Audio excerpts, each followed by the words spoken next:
Hello, Brave Monday nerds. Welcome back to the first post-pilot episode of Aloft, a post-atomic romance, a D&D 5 campaign being played here on GeekSpaceTV. My name's Andrew. I'm your dungeon master for this campaign. And around the table we have Monica. Hello. Who is playing Fennec the Druid.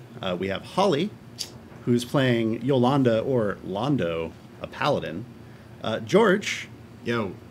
Who's playing Getty, a bard, and Corwin. That's right. And he's playing a ranger.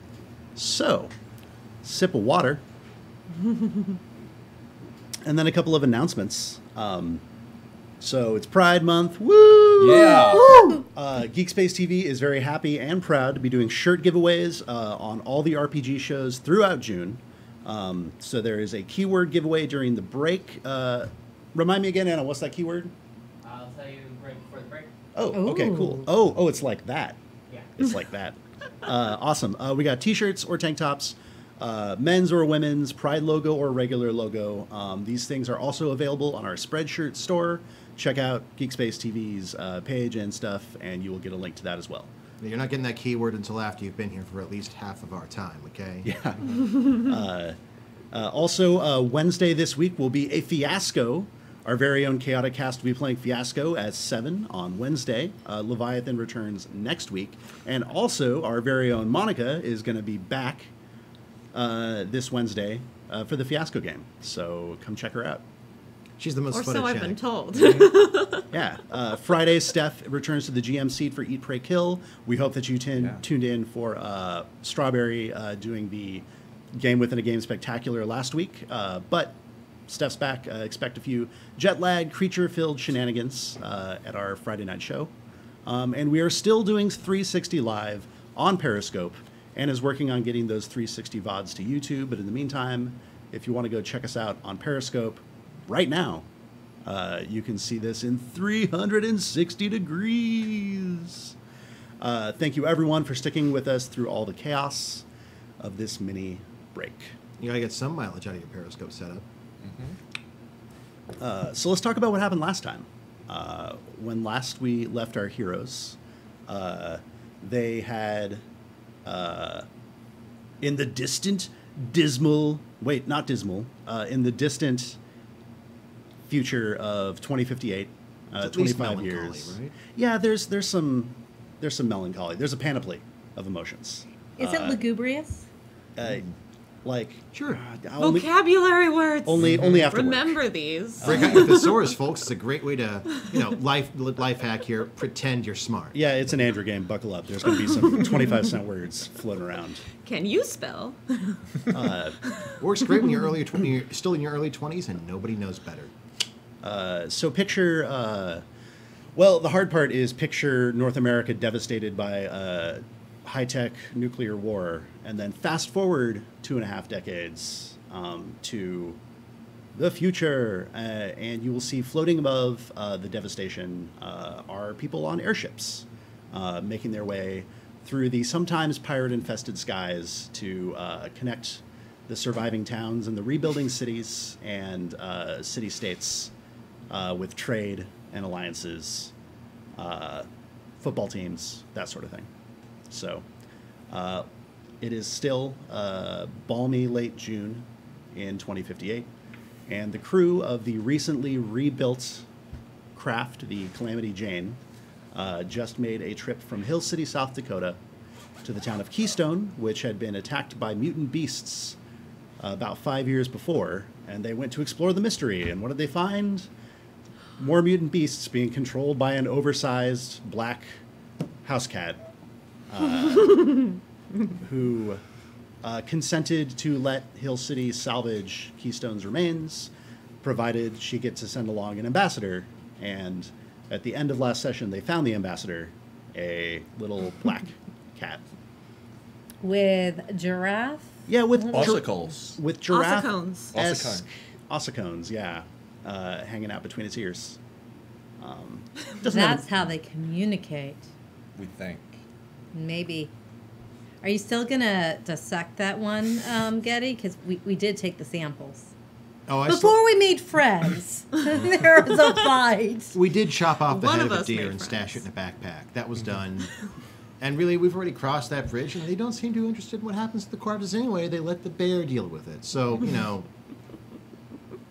Yeah. I don't think they're going to mind. Nah. Pardon me. Yeah, so you guys are floating back. It's a real short haul from Keystone back to Hill City. You're basically just following the antique Black Hills railway line that just cuts straight between the two. And as you're floating back with your hold full of salvage that you found at the old train station and among the ruins of Getty's caravan,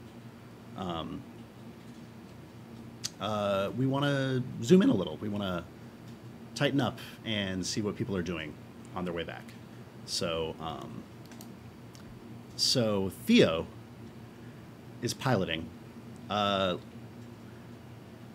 bridge of the airship is converted from an old pleasure yacht, a small boat. So imagine like the wide console deck.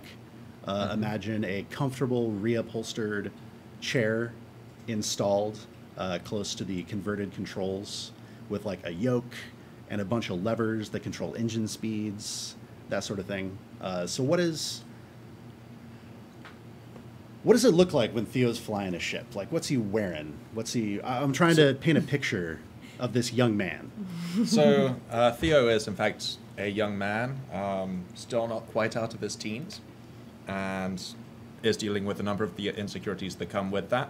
And part of that is he's very much of the belief that when you are on a ship, you need to be formal.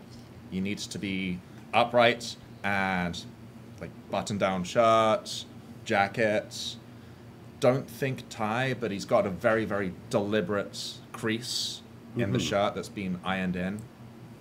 And he is just, he's trying to be very professional, but he gets a little distracted every now and again and might daydream if he's not talking to someone about what he's going through while he's doing the thing. Yeah. So he's making a point to constantly be like talking to, originally he was just talking to Peregrine, but now he has a cat too. So he's probably talking to both Peregrine and the cat. And Peregrine being his... Peregrine is my little drone buddy who usually lives on my backpack or is hovering right near me. And while you're flying the ship, is he hovering right now, or is he... He's landed. Landed. Save battery, yeah.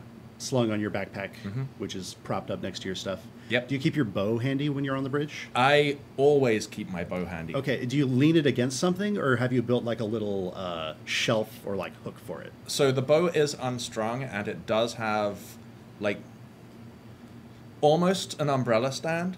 Okay. Right by the door to the bridge. So when we say almost an umbrella stand, It's an umbrella it's stand. an umbrella stand, like a bucket or a... Yeah, but it's a little taller to deal with the fact that this is a 6-foot-long bow. This is not a small thing. Okay. So like, when I think umbrella stand, I think of like what I'll see in a home or a place of business, which is usually a bucket or like what kind of looks like a planter. Like, what kind of umbrella stand do we We're have talking here? more like the kind of planter that a restaurant will have out on their patio. Okay. So it's taller, it's still narrow, Uh-huh. but it's definitely it's designed so that it won't it was placed so that it won't tip over when a very, very long thing, which the center of balance is going to be significantly over the rim of the stand, is placed in there. Nice. You think no weight in there?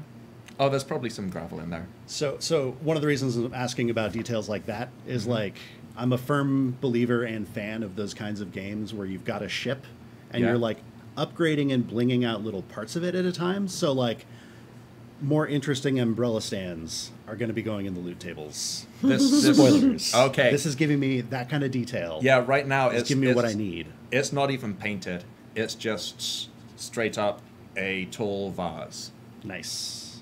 metal vase. Is it like weighted or anything? Is this thing going to fall over if you make a hard right? Oh no, that's ooh. So I think Or do I we probably not know screwed yet? it down. Okay. Since this is an airship, and the importance in ships is that everything is locked in place. Uh-huh. So I'm going to say that there is a single bolt that is in the dead center of it, that goes that goes through the bottom of the umbrella stand and into the deck. Nice. Cool. I'm just picturing whether I, as a dungeon master, will have to worry about that thing falling over in It's the midst of bolted action down. scenes. Yeah. All right, cool. Nice. I'm going to come back to you. Okay. I'm just kind of going to go around right now. So, sit tight, Monica. It's going to be a few minutes. I can be patient. Hey, George.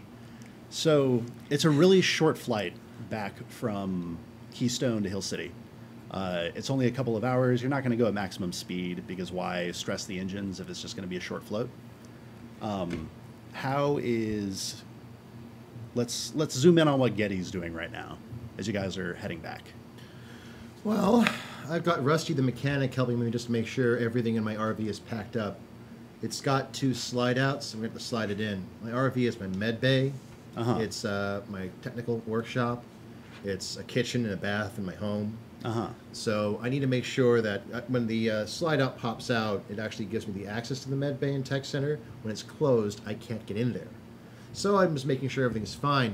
But I think I have enough time to pop in my surgical tools with the autoclave. I'm going to leave everything in terms of my dissection for when I get home. So I shove that in a meat locker and in the kitchen. It's in my ice box. Nice. But I rebagged it because Sure. it'd be unsanitary. Yeah. After that, I'm going to stop up in my office and also in the RV and start looking over my duty roster for the kind of medical care I need to provide when I get back. I'm expecting pregnancy. Oh, nice. Good detail.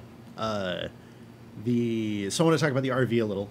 So it's got those solar panels on it, but while it's in a cargo bay on the bottom of an airship, like those solar panels can't pull anything in. So you're running off of power from the ship. So You've got short power. I'm assuming the autoclave is all just electric. But because you're going under full speed, there's plenty of juice going around. Like you notice Rusty, who's the android mechanic, has a long cable trailing because the engines aren't at full power. I can top up while I'm doing this. And I've offered to move Rusty over to a wireless charging dock, but something about, I don't know, let's go with sentimental value. I'm not really sure what would be sentimental about a charging dock, but I'm not a robot. Right. So So to picture Rusty, picture a somewhat gangly, put together, like a stout, gangly, orange-hulled android, about 5.5 feet tall. Sort of walks with a bit of a hunch, which is probably an artifact of if he's not traveling under load, then he'll hold himself differently. is he very bodged together? No, he's still mostly old parts. He's an old maintenance unit that used to work on farm vehicles. So he has a bit of a distaste for wireless charging. Seems like a house appliance sort of thing. He's an honest plug-in direct. He's not some fancy bougie maintenance robot. This is a solid proletariat robot. Well, he's just had to fix so many new tractors that you're supposed to roll onto a pad and let charge, and the pad and the tractor were both dead come morning. Doesn't trust it, so he wears overalls.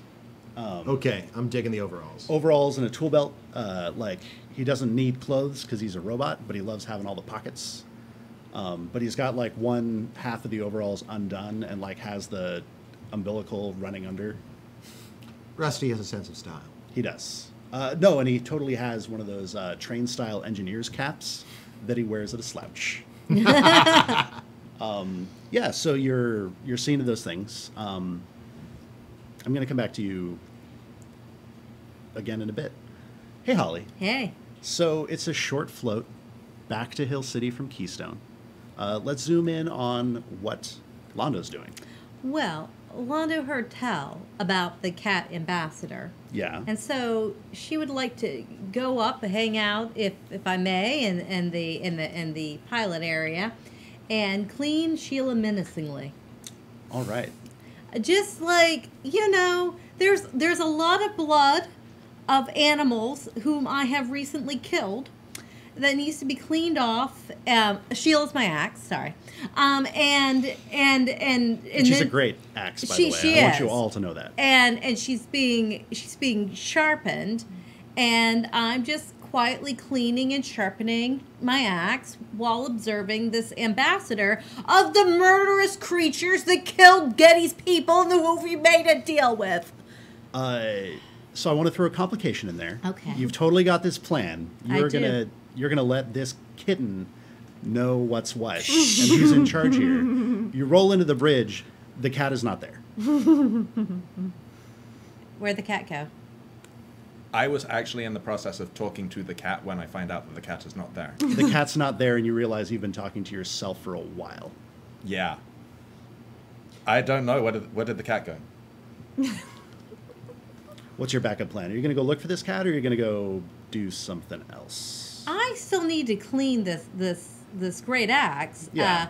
which I will, and I will mention that the fact that a foreign ambassador is being given free range of our top of the line weapon is maybe not the most strategic or tactical choice. I swear, she was right here. I don't know what happened. I was talking to her not 2 minutes ago. I think Peregrine distracted me. There was a really interesting landmark down there, and I guess I just lost track of her. I'd like to just remind everyone, by the way, that this airship is the equivalent of a Subaru Brat held together with duct tape at this point. It's the best Subaru we've got. Mm-hmm. It's the only Subaru we've got. Yeah. So you're going to do that cleaning in the cockpit, or are you going to... Yeah, I'm just gonna hang out. And Okay, but if you feel like going looking for the cat once your axe is clean, that would be great. I would do it, but I'm kind of flying right now. I'm sorry. All right. Is it Yolanda that makes you nervous, or is it the axe being out that makes you nervous? It's Yolanda that makes me nervous. Okay. Yeah. I'm used to the axe. The axe is fine, but that's a very significant glare. Authority. Authority makes me nervous. So they're missing the cat. Hey, Monica. So It's cat, what? Let me do the intro. Yeah. It's yeah. a short float back to Hill City from Keystone. Only going to be a couple of hours. You're not moving under full power. How is Fennec spending this time? Where's the cat? Oh, where are you when the cat finds you? So this is after we gave the fat cat fish. And Yes. I went back to my area because I need to set up, like, I need to redo some of my healing kit, like some of my salves. And so I'm working I have like a little table in my room and pulling out drawers and like checking concoctions and where they're at. Have some oils going that I'm, waiting for them and put them back. So you're a senior officer on the ship, which means you do get your own compartment with your own Yeah. bunk and space for like a workbench. So, Yeah. how does Fennec crash? Is it a bunk bed? Is it a hammock? Is it a pile of leaves? It's like kind of it's like an up, like you have a little, like, just like this high, Okay. and you have to like pull yourself up into it pretty Okay. much. And it has like a patchwork like curtains that come over it so that it's like a separate sleeping area, and it's kind of set up like super fluffy with like furs and whatnot in there, actual furs. So it's like kind of like this little nest that can be blocked out from everything else in there, and then just like below that is like her work desk. Okay. And like, well, I don't know, her work desk is over here, and then like below that is like where she has other stuff and storage. Storage and Yeah. bags and boxes, that sort of thing. Yeah. Cool. Yeah. I don't know, maybe a place to sit. I feel like she should have a place to have a person in. Yeah. Would you have brought chairs from town to put them in your room, or like boxes? I would want to build like a fold out chair so I could fold it into the wall and have more Sure. space. So I'd probably have like 2 chairs that come down that are across from my bed. Okay. So that if I want to, I can sit and like work on mending something, because I have my leather working station there too. And I currently have something that when I transformed into a cheetah last time, it ripped a little bit. So Had you ever transformed into a cheetah before, by the way? I had never transformed into a cheetah like in combat. Like Okay. I'd been. You'd given the cheetah a try in the woods. Yeah. Sometime over the past year. Yeah. Okay. So, some of the rangers may have seen it happen. But like it's just something that like when I'm traveling outside of town, I sometimes transform. Like I'm practiced. Like I like one of the things that my character really loves doing is trying to impersonate animals. Because she wants to be just like them. Anyways, and so like she sometimes has like she'll change her eyes a little bit so that she can see a little differently, or she'll change her ears a little bit so she can hear differently, and she's doing it to like mimic animals she's been around. And sometimes she has a tail, but like I don't know if she knows what that looks like really well because she can't see her butt. Yeah. So it might be kind of right. But now she's like been able to figure out how to, like she's been able to fully transform into the animal. So I think she's got the tail down at this point. Nice. And so she's been slowly adapting, and this is the first time she's been able to use it in combat. Yeah. Like she hasn't been chasing bunny rabbits or anything. No? Maybe But a they little smell bit. so good. Don't tell anyone. So you're back and you're at your workbench, Yeah. like replacing your supplies and things like Yeah, that. yeah. And I want to say, for now, or offer that the 2 fold-down guest chairs that you have came off of a municipal bus. Like, you know, those seats Yes. that can fold down or fold up for a wheelchair space? Yeah. Like, they just bolted that to the wall. Perfect. And you hear a scratching, and you turn around from the bench, and the cat is like the seats are folded up right now, and it's sitting on top of the edge of the seat, just watching you work. Yeah. Okay. What do you do? There's a cat. So I actually have I pull open a drawer, and I have some dried herbs in there, and I have some catnip, and so I pull out the catnip and offer it to the cat. I'm like, hey, would you like some of this? And I take a bite of it and then hand it to them. So you have catnip. Let the record show that Finnick is trying to drug the foreign ambassador. More like, you know, Share a smoke? we just want to chill. Kitty and chill. Catnip and chill. My, Yeah, underst- nip and chill.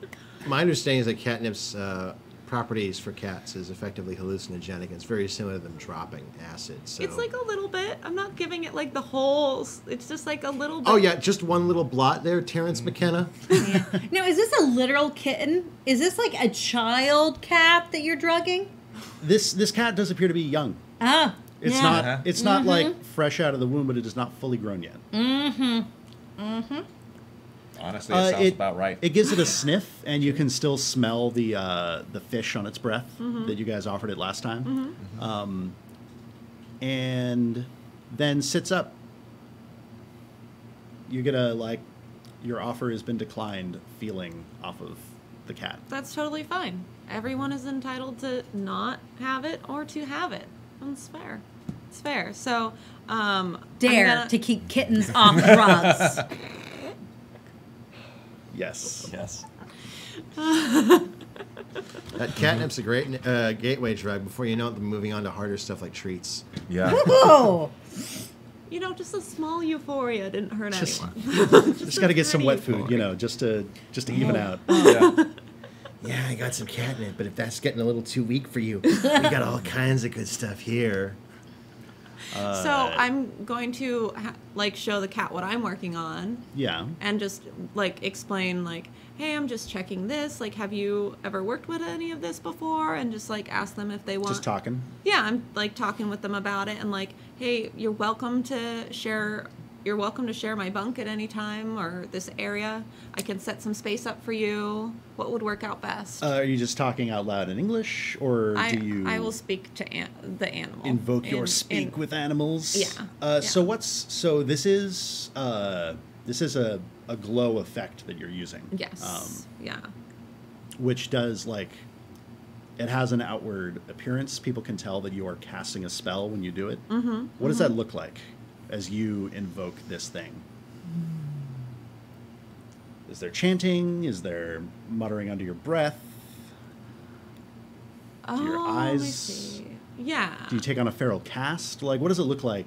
I think probably yeah, I probably take on sort of like a feral look, specific, but I'm talking to this cat. So probably more like how would I say, how can you look more primal? Is there a way to look more just primal in general? Because my character already looks very my character already is just wearing leathers and Right. doesn't have Right. You don't wardrobe change when you cast a spell. yeah. Yeah. I mean, we can come back to this, and we're going to be exploring that as the show goes on. Yeah. What it looks like when you're engaging with your powers. I think it would be different depending on what it is. Maybe your hands go up and look a little more claw-like for a second. Yeah. Or maybe some hair, some fur grows out and then back in as the power moves through you. Yeah. We don't have to decide on that now. Yeah. Yeah. Okay, Let's but you do. Put a pin in it. Yeah, definitely. So you're speaking with animals. Yes. And you're talking to the cat, and you are positive the cat can understand you. Yes. And the cat is definitely not talking back. Not talking back? Not talking back, it's just watching. Okay. It's paying attention to everything you're doing, but disinterestedly, like a cat would. Yeah. Yeah. Yeah.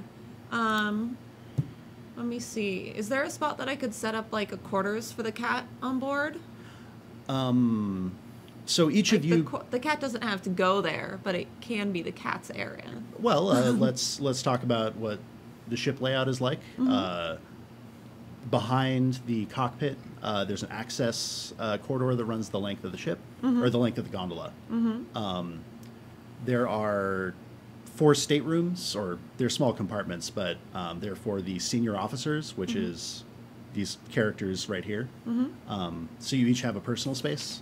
And then past that, there are bigger common rooms where the rest of the crew bunks. And then underneath all that, and in the back there's a sort of a machine room, which is more a staging area to keep tools and harnesses and stuff, because you actually have to go out, climb out to the engines on the back in order to work on them. Yeah, and then underneath, the level below, it's all cargo bay from front to back.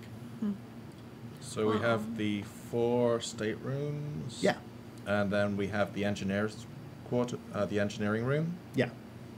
It's also got the linkages for if a robot wants to power down and recharge. Okay. It's not quite like a Borg regeneration station. No. But there's definitely a support thing where they can stay standing and be supported, and it's got the octopus of various adapter sizes. Okay, excellent. I had to make do with the universal charger, okay? I mean, that just means there's going to be 5 or 6 dongles just hanging off the side that don't do anything. I mean, it's just, we're prepared if we have to use a different power tech. And, sweet, I've got that. Is that also where Rusty recharges? Rusty can recharge anywhere he can run a power line.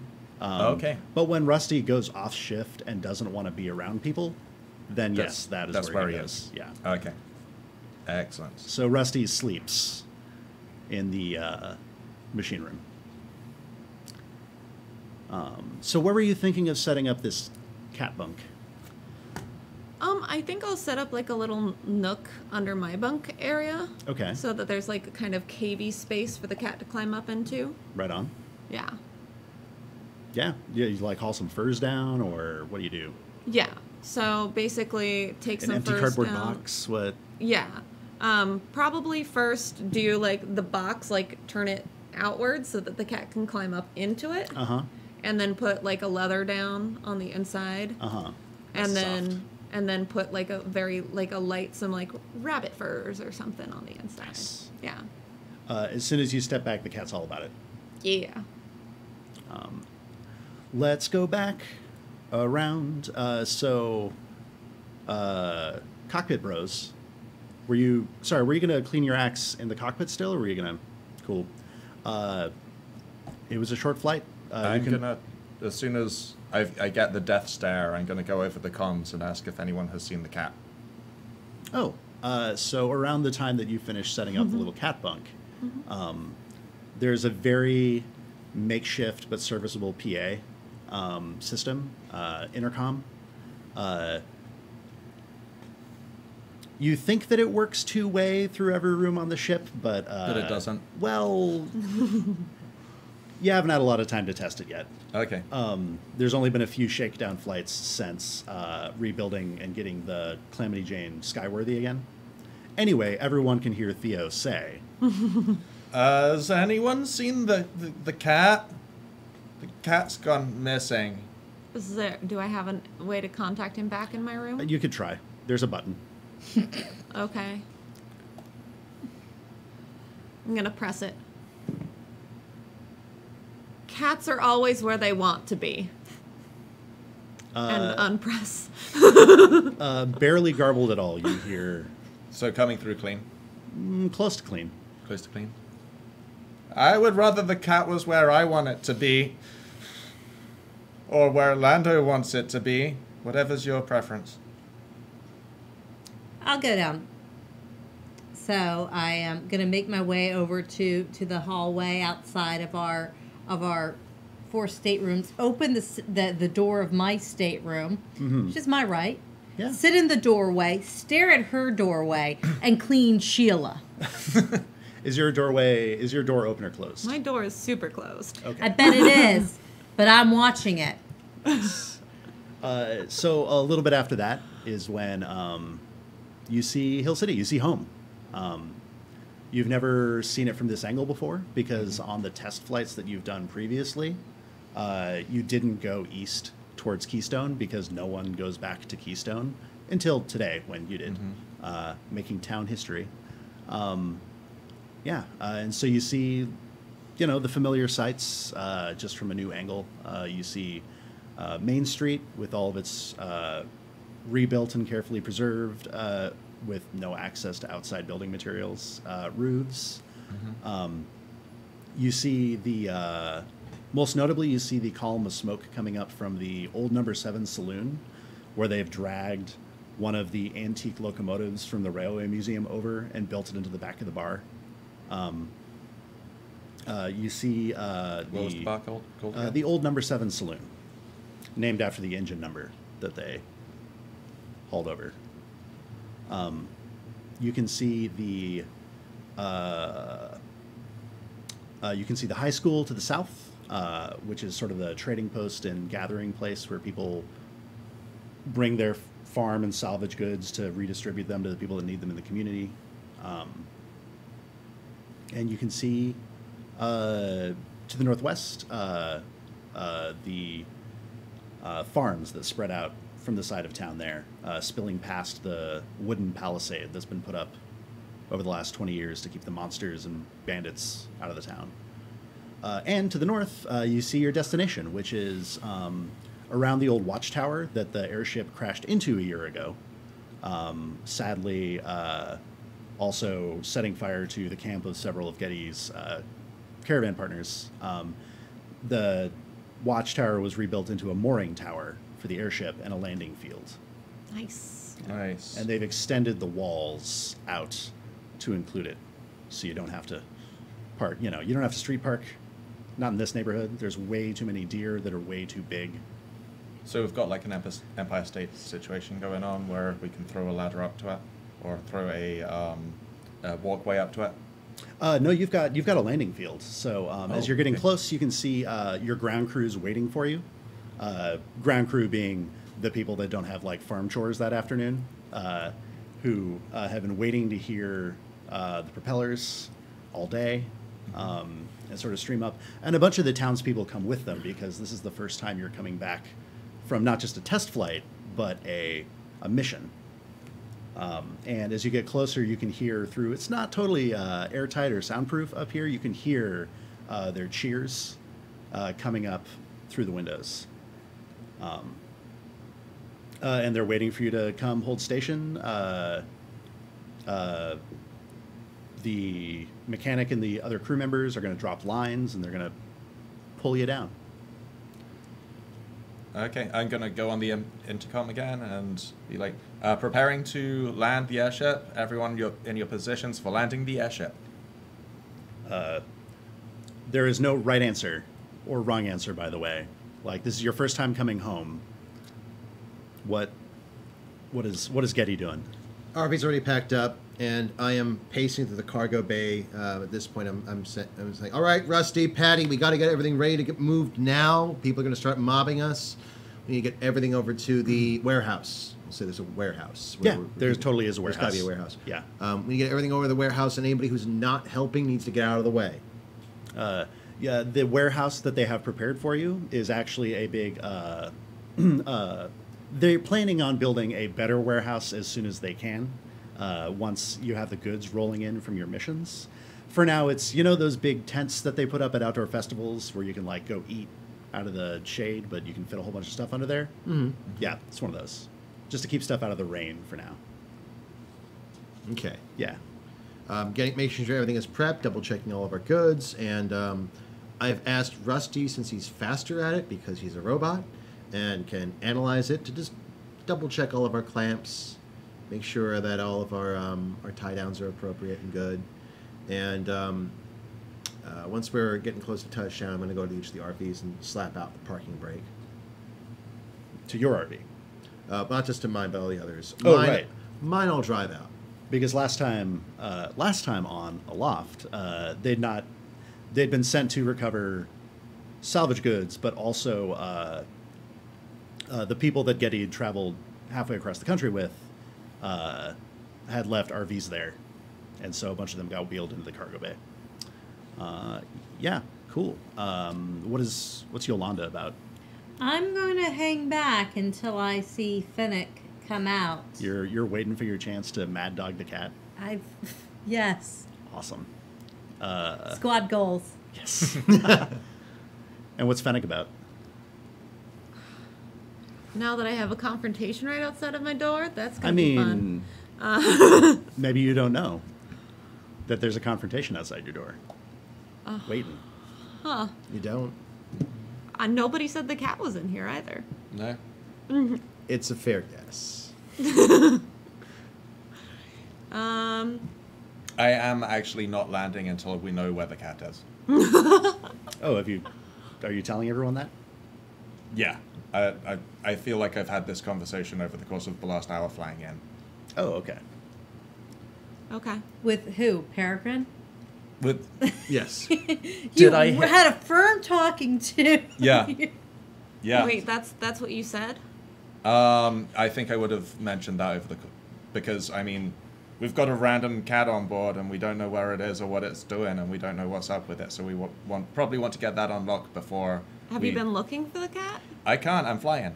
Has anyone been looking for the cat? I thought that's what Yolanda was doing. Okay, so we thought Yolanda was looking. Yeah. So whenever you would like to make an announcement.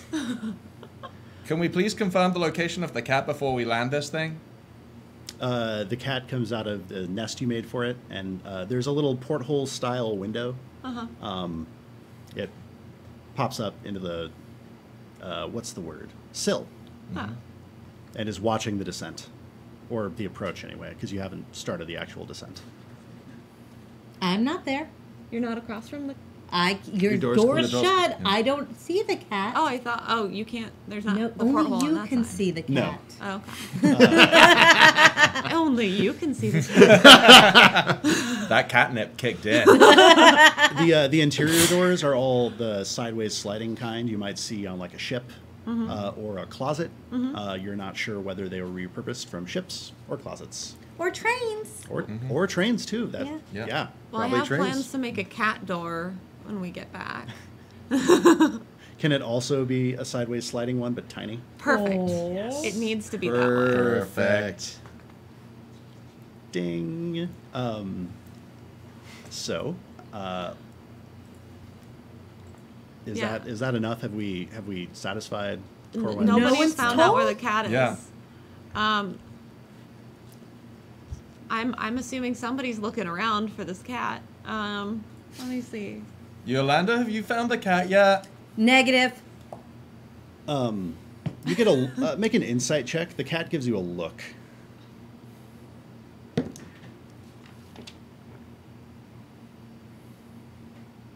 That's 22.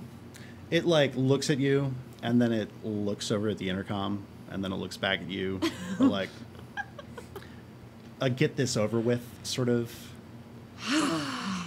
look. Also, you note that it does not feel bad at all for any potential embarrassment it might be subjecting you to. You get a strong read of that as well. I don't care. Gonna press this button. The cat's in my bunk. What do you want with the cat? Oh, thank God. I'm just glad to know where it is. So, could we bring it up to the... I guess we should bring it up to the bridge so that it can see the city for the first time. I will let the cat out. Where the cat goes is its choice. And I open the door. All right, cat hops out. It stops in the at the threshold. I hop up. Ambassador, may I escort you to the bridge? We're going to want to introduce you to the mayor as soon as we land. Cat straightens up and very properly, like show dog style, trots towards the bridge. This way. I know the cat knows. But so I accompany the cat to the bridge. Mm-hmm. Okay. You get a distinct feeling of being treated like the help. I am. She's an ambassador, not our new fuzzy buddy. And she's a cat. Cat shows up on the bridge. You don't have. Oh, you do have a working radio.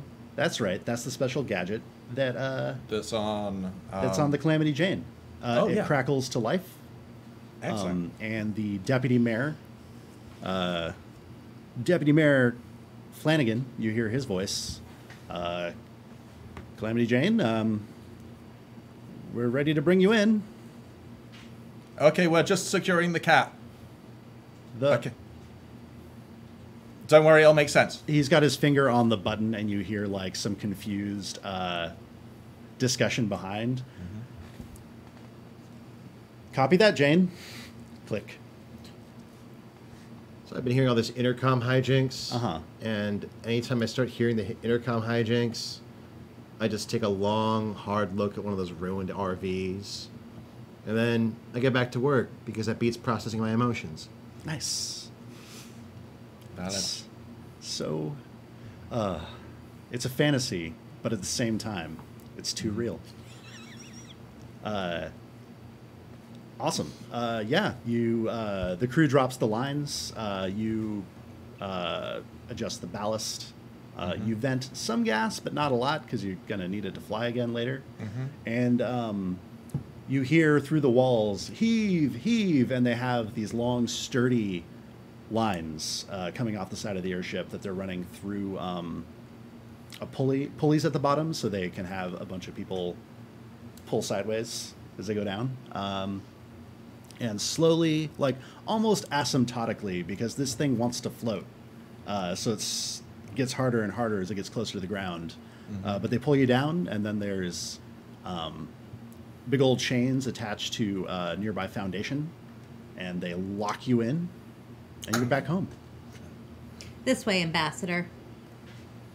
And I gesture towards the off gangplank. There's a ladder going down to the cargo hold. At the moment, the way on and off the ship is you just go down through the cargo hold. Okay. which is something you can look into changing later on down the line if you want a more dignified on and off method for your airship. Yeah. The crowd outside is not roaring at the moment with approval. Their town's not big enough to get a very good roar going anyway. I'm doing my shutdown checklist, so I'm going to stay on the ship doing the shutdown checklist. Cool. You have, actually, that is something I want you to roll for. Go ahead and make me a piloting check. Okay.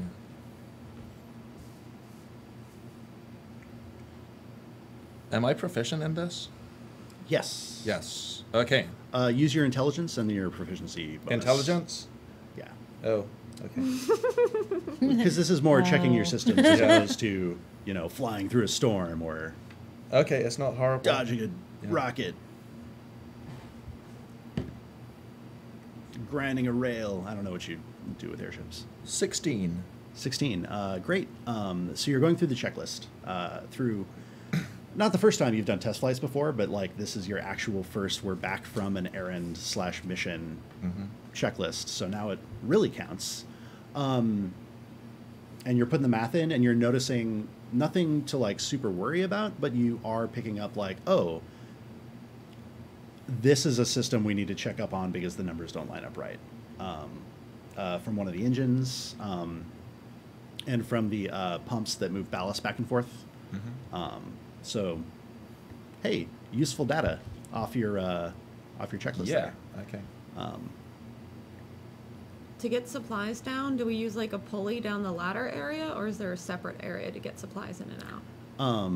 Or like over the side, do we use a pulley? Because we brought in supplies from. Yeah, you brought in a whole bunch of salvage from Keystone. Yeah. So when you get down, there's those big rolling boxcar doors on all four sides of the cargo hold.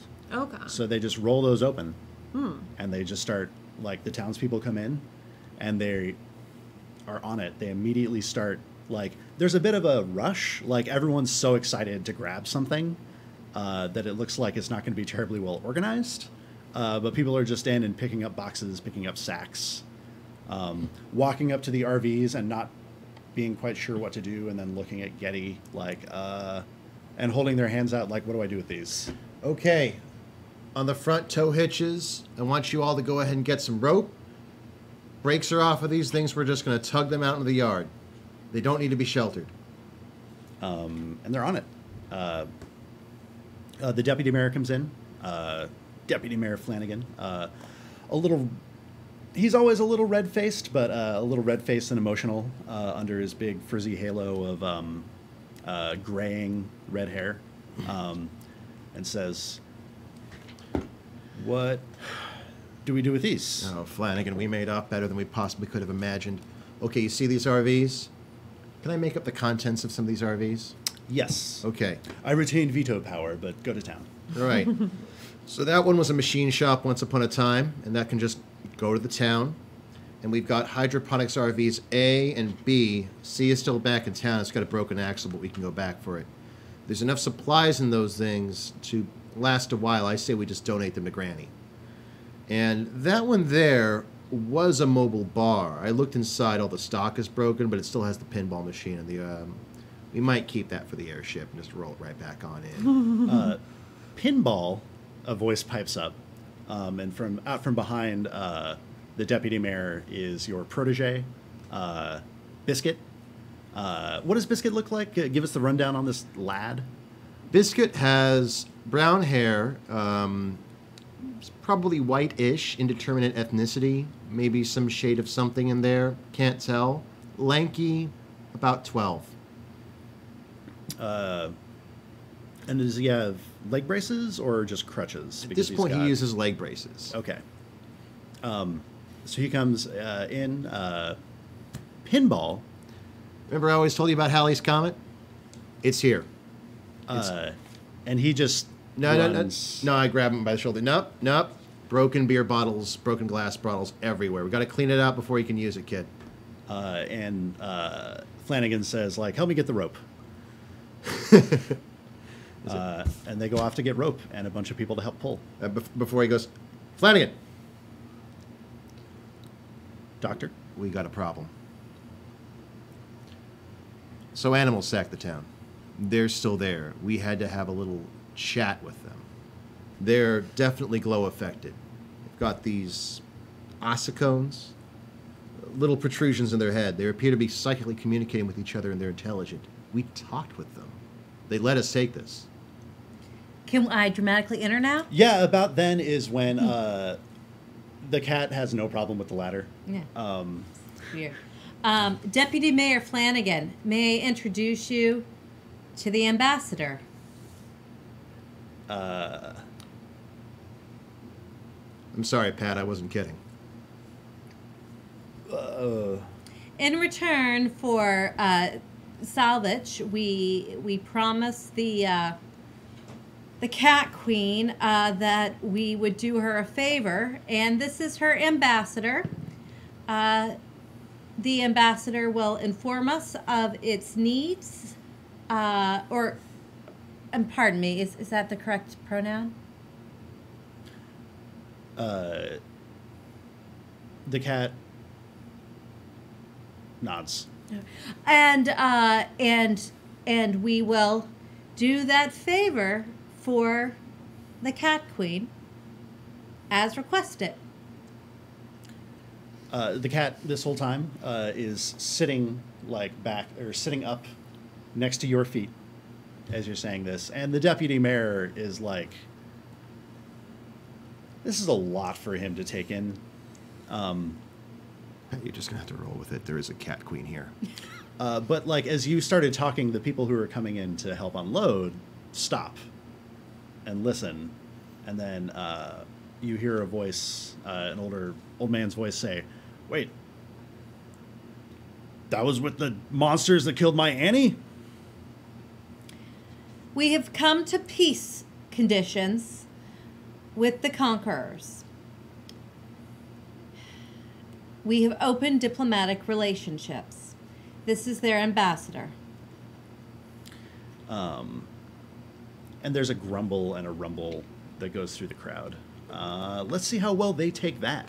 All right, can I roll some persuasion? Yeah, I think you're going to want to because they're disgruntled. I bet that they're disgruntled. But you know what I got? I got +4 persuasion. Oh, snap. So come on, biatches. You get in line. You got send your best. Okay, I'm making all this talk. Thank God I have an inspiration. Okay, so no, that was a 6. So let's go ahead and spend. Sure. Re-roll that. That's yeah, pretty smart. Re-roll that. We let them re-roll after. Oh, no. Worse. Worse? Yeah. So you're at a total of a 6. I am at a total, well, wait. Yeah. So you were trying to talk them down, tell them to cool it. Yeah, this is, we've gone, we've had to make diplomatic relationships. We've got to come to terms with this. We've gotten these great trade goods, and now we just have to welcome a kitten. So this, the person who spoke up first is this old man. You recognize him. His name's Clyde. He helps out as best he can. With the one arm that the attack on Keystone left him. Yeah. And the broken heart that he obviously carries around every day. Yeah. And he comes up and with his remaining arm, he points in your face and says, "By the way, you're getting what you asked for." And says, "This isn't over. I'm going to talk to the sheriff about this." Yes, sir. And he stomps away. And everyone else is... The rest of the townsfolk who came in to help are quiet, not sure what to do. Is the mayor available, Deputy Mayor? He takes a second to collect himself and says, "Yeah, why don't you take our guests there straight away?" I kind of look over. Would you like to join me? I got rounds. I understand. I kind of look around to see if either of you two have appeared. Okay, well, apparently it's just me trying to justify this. Hold on a moment. I think I just wrote myself out of a scene. So, Don't split the party. Yeah. Yeah. Okay. Can I make up a nurse to just approach me and say that they've handled the pregnancy I was waiting on? Yeah. Nurse Kinsey shows up. Actually, I want to say Grandma Gaia shows up. Grandma Gaia shows up. At about the same time that I'm assuming Fennec is going to make her way down. Yeah, into the cargo hold as Fennec well. is going to come down and check in with Grandma Gaia first thing. Yeah, so when you get down to the cargo hold where everyone's helping unload, Grandma Gaia has ambled in, and is actually hasn't seen you yet, and is making a beeline to catch up with Getty. What does Grandma Gaia look like? So Grandma Gaia is in her probably like late 50s, and she kind of looks a little like, I don't know, she wears a lot of robes and So like has a little bit of like a gray white like salt and pepper hair sort of look, and she just always looks like she's about to laugh. when you say robes, you mean like house robes or like Jedi or hermit robes? More like tarot reader robes. Okay. Yeah. Yeah. So like embroidery on the edges. That's like plants and things around the edges. Yeah. And as she comes in, like everyone gives her deference because she's one of the most important healers in the town. So she's going up to talk to Getty, and she spots you coming in and waves you over. And while Fennec is approaching, she turns to Getty and says, Doctor. And she always calls you Doctor with like a bit of a smile in it. Because you're so young. Doctor, Man. I saw to that birth. McCormick's? Yes. I've got some presents for you. Oh? That and that RV are full of hydroponics material, and they're all yours. Moves in their own power, too, just to hook some horses up and drag them home. As you're explaining, Fennec catches up, and she just snaps over and sort of ignores the rest of what you're saying and says, Child, I felt a change. And takes your hand. What happened? I transformed into a cheetah. Like our old friend? Yes.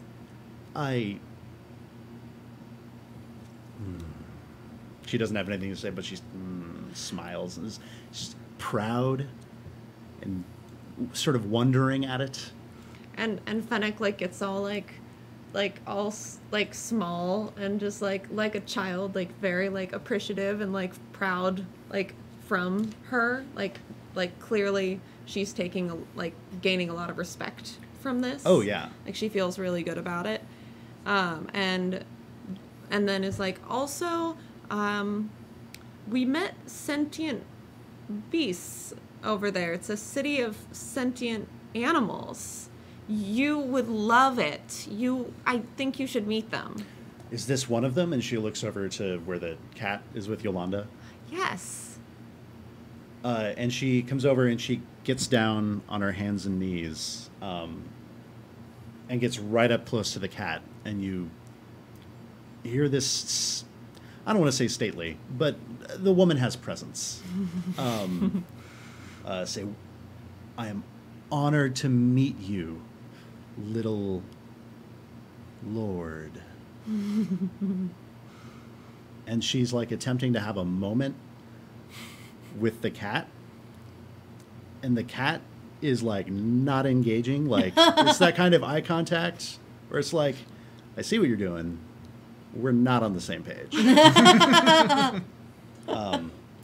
And after a solid awkward 30 seconds, she stands up and gathers her robes and says, I expect that creature will want to meet the mayor. Show me these hydroponics. Right this way. And you're off to do that. So your checklist is done. I'm going to shoot a look at the cat. Yeah. Just a look. What look? Contempt. Oh.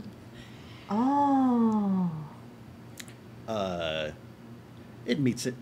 It doesn't return it, but like across the cargo bay, it it stares you down. Oh yeah. Not bothered. The look I'm trying to convey with my face is, I am not afraid of you, and I'm not going to kiss your ass either. No. Nice. Doctor, I would very greatly value your input in the meeting with the mayor as a representative of those who've been lost in Keystone. I think my input might be relevant. Granny, I'm sorry, I'll have to show you later, but nothing you probably haven't worked with before, just all the goodies. Christmas came early this year. Just check it out. She starts, shaking her gift boxes and checking the bows. No. Biscuit runs back in with he's got like a big loop of rope around each one of his shoulders, and that sort of breaks the reverie that the deputy mayor was in. He's like, "That's right, everybody back to work. Let's get these out of here." He hollers after someone to like, remember, to keep it organized when you get it to the tent. And he turns to you and says, like, you better get that thing out of here. It's distracting everybody. Yeah. I turn to Biscuit and I say, okay, that one, I point to the one of the pinball cabinet in there. Okay, that one, get it in shore power. Don't go inside, but get it in shore power so we have it ready to go for later. Ambassador, it's a bit of a walk. Would you like a ride? The ambassador's already started walking. Okay, great. I follow the ambassador. Like, as soon as, like, you're most of the way through, and then it just heads Cool. for the door. Does the ambassador know where it's going? It seems to, at least at first. It's psychic. It- can read the location in all of our minds. No, it's just confident and hoping that we're just going to roll with that confidence. It definitely knows the way to the nearest open door. So, Yeah, it's a professional. yeah. It's negging us. Jeez. Shit. Oh, God, this cat's got game. Oh, God. I want it so bad.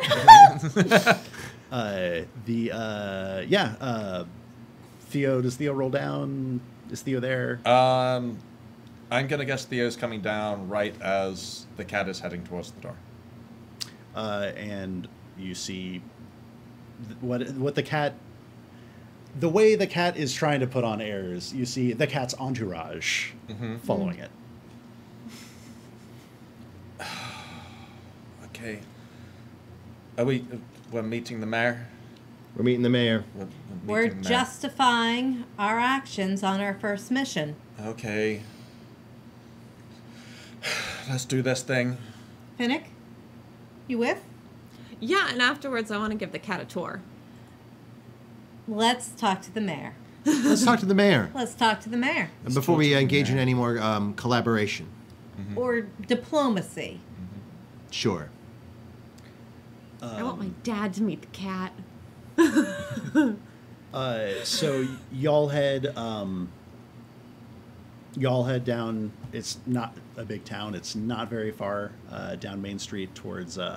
Well, if you're a human, it's not far. But if you're a little kitten with little kitten legs, it might be far. I don't know. Cat's got quick. The cat is moving at a stately pace. All right.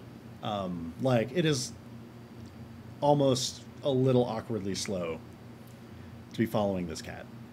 Well, I do the side lead where I kind of walk up sort of towards it and sort of gesture occasionally just to make sure that it does know where we're going and we're not just following an effing cat. Nice. Good note. Yeah, Yeah. you do that. And the people you pass see this happening. It looks like word hasn't quite caught up with everyone else what this cat's about. But everyone is like very happy to see you. Like your friends that you know from this town, everyone at least knows each other or has seen each other. Just does a friendly wave and not like a particularly well worded, just like hey at you guys as you come through. And no one questions what the cat's about. Are there any local domestic house cats? Mm-hmm. Do we pass any of them? I want to see what they Ooh, say. Yeah. Yeah. Because you still got Talk with Animals on. It's only 10 minutes. Oh, okay. That's passed by Yeah. now, right? Yeah. Yeah, it's been more than 10 minutes. The cats, you see a cat in a windowsill behind a still intact, pristine glass window in one of the storefronts, doing its like lazy late afternoon nap thing. But instead of, lolling about, like, it tenses up and sits up and yowls and starts scratching at the glass. Yeah, that's good. Yeah. Yeah. Do we all notice this? Yeah. Okay. Yeah. It's making enough noise. I look at the cat scratching in the window, and I look down at the cat, and I say rather pointedly, "Making friends."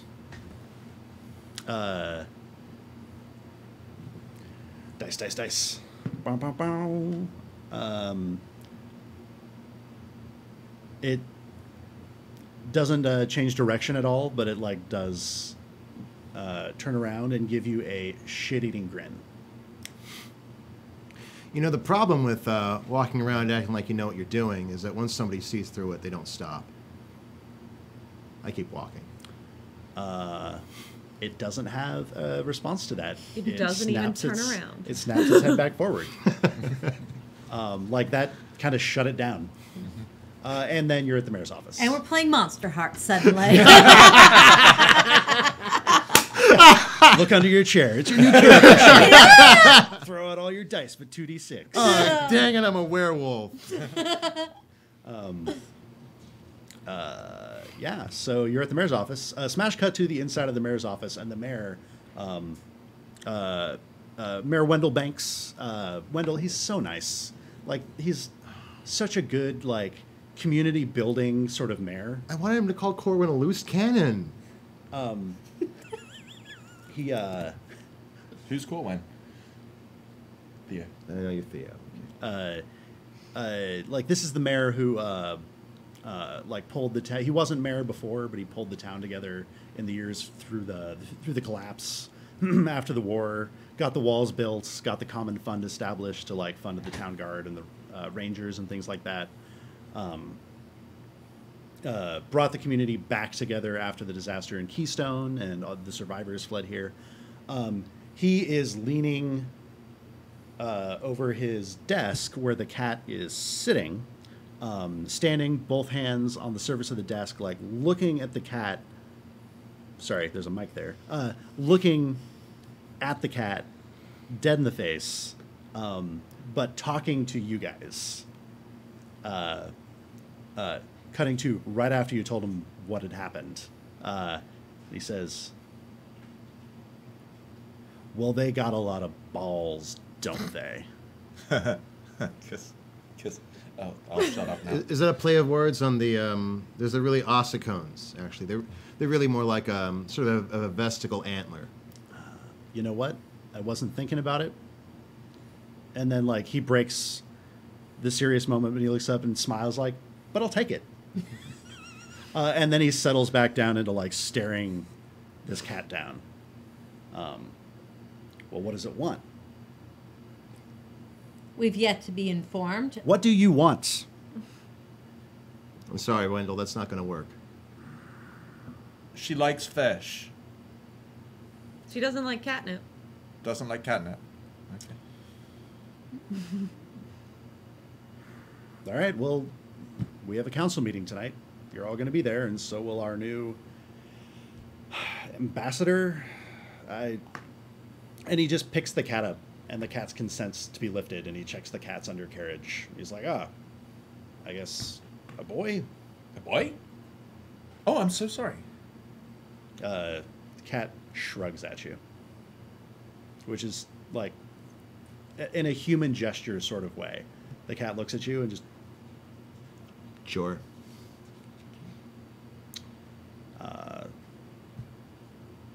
Well, all right. Sundown. This is strange, but you all did great today. Thank you so much, sir. I assume you'll have people you'll want to check in with. Has Grandma Gaia seen what you brought back, or The cat? The Or hydroponics. That. The hydroponics, or yes. Oh, well, good. The sheriff, I'm sure, will want your full report. You'll probably want to see to that before the council meeting tonight. We've been taking care of your patients, Getty, but I assume you'll want to check in on at least a few of them.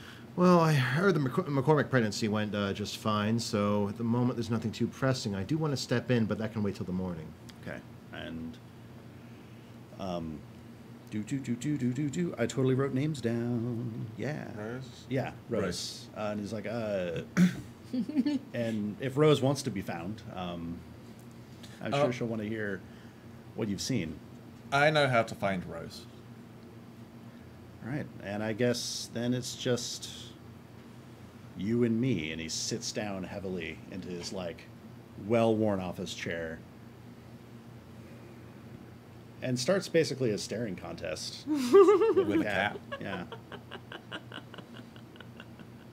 Hey, male cat.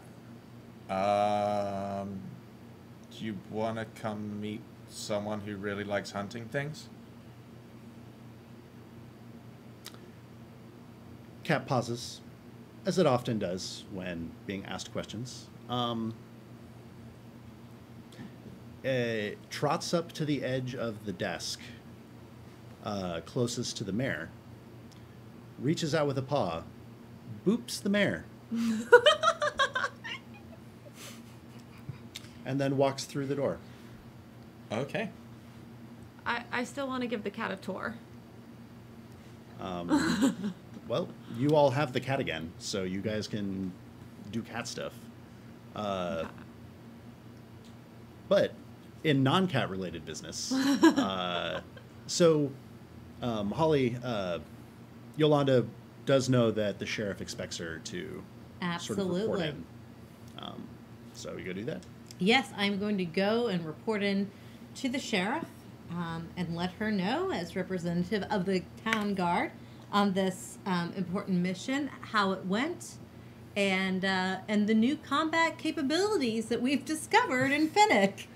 So you head back to, or head over to the sheriff's office, which is now the headquarters of the town guard. It's got big bars on the windows. It lost the actual windows a long time ago. You come in, and the sheriff is where you usually find her, which is sitting with either with her feet up on her desk. The town's small enough that it's like the size of a sheriff's office from like an old West movie, where there's like a desk and a gun rack and 2 cells in the back, and that's kind of it. But like nicer. Anyone in the cells right now? No. Oh. And one of them, in fact, has been converted into the armory for the town guard. So either with her feet up or like working on something on her desk is where you usually find her. And you come in and you see her. She's got her rifle disassembled on her desk and she's cleaning it. And you know her well enough that, like, as you come in, you pick up the vibe that she's very like hard to fluster. She's always chill, but you can tell she's been anxious waiting for you to get back. Aw. Sheriff. Coleman, she straightens up, stands up, walks around the desk. Let's talk about the sheriff for a second, by the way. Yeah. Because, so this sheriff, Sheriff Cindy Johnson, is your character's mentor. So you helped us figure out what she looks like and stuff. So talk to us about She is a Sheriff Johnson. wee little woman with a lot of personality who's been basically keeping law and order through the power of her stern glare. She is now in her 70s and has been talking about retirement, but everyone keeps saying, no, who would be sheriff if it wasn't for you? It's theoretically an elected position, but no one's run against her the whole time. Yeah. she's in her 70s, but like she moves slower, but like with just as much confidence as before. Like if her knees are bothering her, you never hear her mention it. So yeah, she comes around the desk and asks for your report.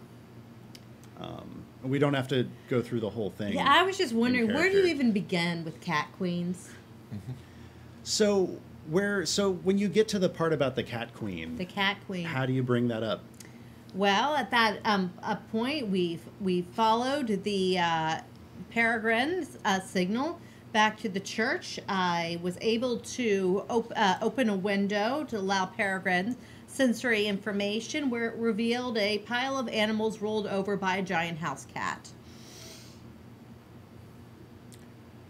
A house cat. Giant house cat. Like- Approximately the size of your desk, ma'am. We realized that we were perhaps outnumbered and outpowered at that point, as we'd only been taking on a few deer at a time, and there was a enclave of them. And the cat queen called us inside, and we established diplomatic relations with them.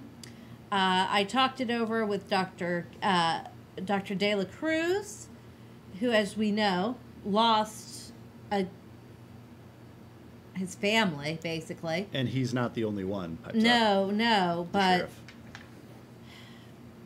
the supplies we got from Keystone are worth more than vengeance. I hope. I don't know. And now there's a freaking cat wandering around, Sheriff. Like, and she points at her desk. Like, no, like a little cat. I wonder if it's the cat queen's son. He might be the cat prince. I don't know cats well enough to tell if there's a family resemblance. Cat prince.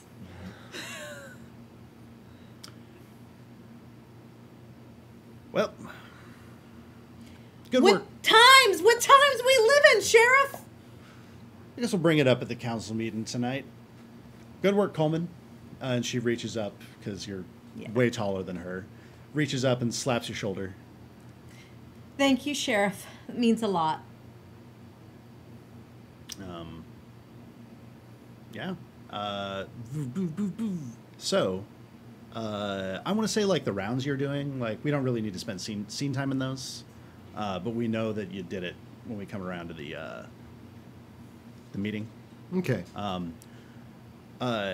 You have time to catch up with maybe half a dozen people, because it's just checking up. It's not really... You arranged for someone else to do actual care, if there was actual care at stake. I'll make up 2 nurses. Sure. I have one nurse named Mackenzie Kinsey, just usually goes by Mac. She's a farmhand. She's in her 40s, and she subs as a nurse when I'm away. I have one dedicated nurse, an older gentleman named Joseph Arenga, usually just goes by Joe. Was formerly a town guard, blew out his knee, is now wanted something different.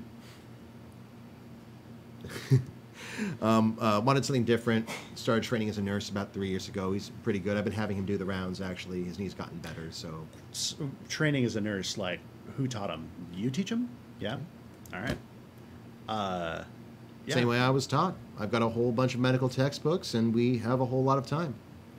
They catch up with you, and they hand off the remains of the rounds to you. And as you check in, like, the patients you see are mostly older people, I think, who don't get out as much, but there's still a fair share of them in the town. If I'm making a house call, someone's sick or old. Okay. So. Yeah. So they got to the sick ones. You get to see the old ones, and they're so thrilled, and they want to know all about what they assume is your adventure. And you just have, like, really sweet, nice old people time. No. They really like you. So They still have the hard candy left over from before the war. How do old people do it? It's, I don't know think if we they should just name sweat them. Okay, I'm going to go ahead and go with a 22 to continue to make a good impression among the community with a persuasion check. Oh yeah, it would have Plus taken 5. way less than that to continue to make that good impression. But instead, you did it super well. Bing. Very important to keep a good rapport with my clients. They tell me what's wrong. Ah, yes. And so, tour or Yes. Rose? Like, the cat is following both of you. Well, we could go see Rose as part of the tour. I just Yeah. don't know if you're comfortable with me going with. I'm pretty sure you know Rose. Okay. Quick aside, Biscuit was with you in the rounds. He's training. Right on. Okay. So Rose is part of the tour. All right. Yeah. So you're showing this cat the sights. Yeah, making sure the cat knows where each like important places are, Uh-huh. and I do plan on bringing the cat back to meet my dad. Uh-huh. But first things first. If Rose is on the way, but whatever place is first. So where is Rose? You know how to find Rose. Rose is probably at the lodge. At the lodge. Yeah. Okay. So the lodge being the tavern / gathering place for the Hill City Rangers. Mm-hmm. Yeah. Yeah, you roll into the lodge. The light is comfortably low. Mm-hmm. There's a couple of fellow woodsmen and trackers in there as well. And where is Rose usually when you come in? Does she have like because she's the senior-most ranger. Does she She's- have like a big table, or is she behind a bar, or what is Rose? She's usually holding court. Okay. Like very much like having people are coming in and checking in with her. She likes to be pretty stationary there, unless there's something big going on, so that all of the rangers know that there's a specific place that they can come to drop off information, or usually information. Cool. Okay. So you said holding court, and I'm picturing either like a big long table. Yep. Or big like long table. There is a bar, but she's not working the bar. Right.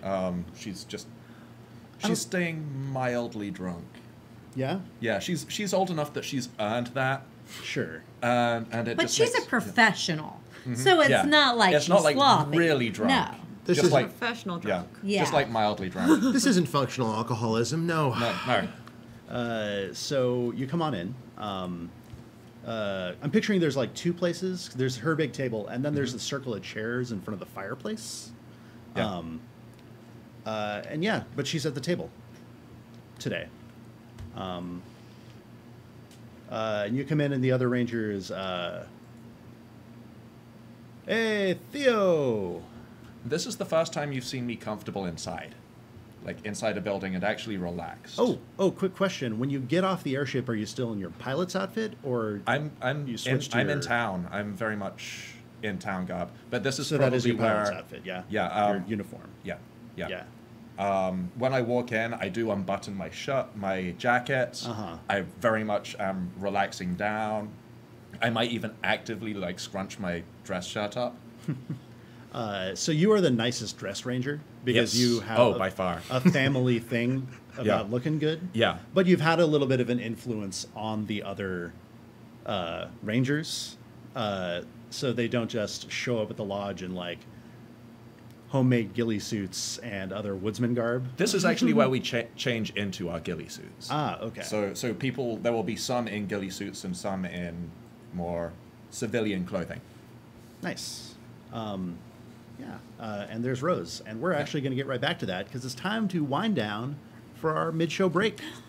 Yeah. Yeah. And before we do that, we'd like to thank a few people who have been super sweet and donated to the stream. Who sent us money? Someone Yeah. paid us? Yeah, so I'm going to thank just a few of those. So tonight, Methalion, thank you very much for the contribution. Methalion said, War never changes. I've never heard that before. Or it always changes. Something like that, but have fun in the wastelands. Less than 3. Oh, less than 3, you too, Methalion? Grinny Weasley chimed in. Granny Weasley. Thank you for the contribution. They say, hi, my name is Grinny, and I like making new friends. I'm hoping that with this small donation, you will all be my friends. Oh, you didn't need to donate to get that. What am I, a college sorority? You don't need to pay me to be your friend. No. Just send money. How about 10s and 20s? They also say, also, I hope my small donation will help keep this show alive. Thank you for your consideration of friendship, less than 3. Thank you. Consideration accepted. William _TW is back. Says, hello again, lugubrious post-apocalyptic. Late June 2058 USA in the sky. See how I'm starting the recap for the wiki here? William is a great community member who works on the GeekSpaceTV wiki, which you should check out. Nice. Ambassacat chipped in as well. Thank you, Ambassacat. Ambassacat? Yes. We did I'm sorry, that's the best one. Yeah. Yes. I was also thinking Tybalt after the Cat Prince thing, but yeah. Or just Prince. And Noxwar also threw some much appreciated dollars at us and commented, sorry, Cass, but I think that the cat ambassador is chat's favorite character. Of course. But I am enjoying everyone. That's okay. The cat formerly known as Prince. Hey, Anna, what's our keyword for the shirt giveaway?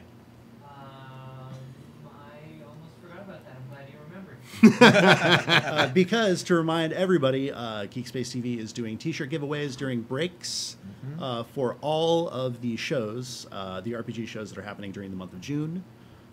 So you should watch them and participate in chat and both enjoy enjoyable content and have a chance of getting a sweet T-shirt.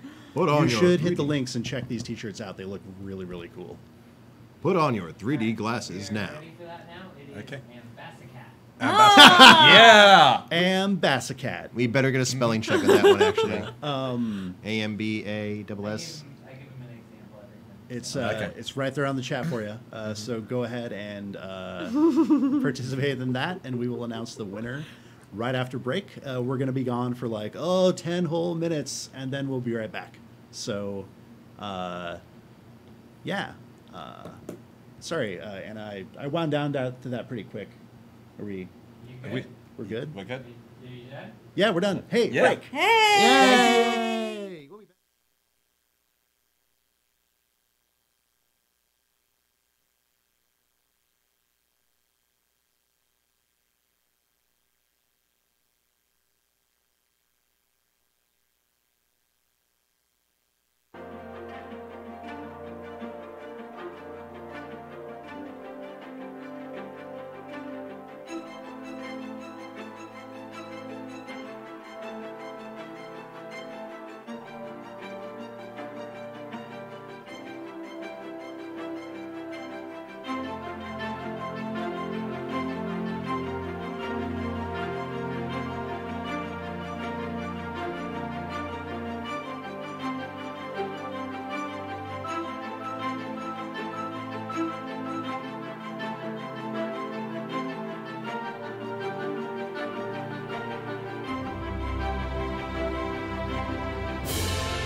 Hello.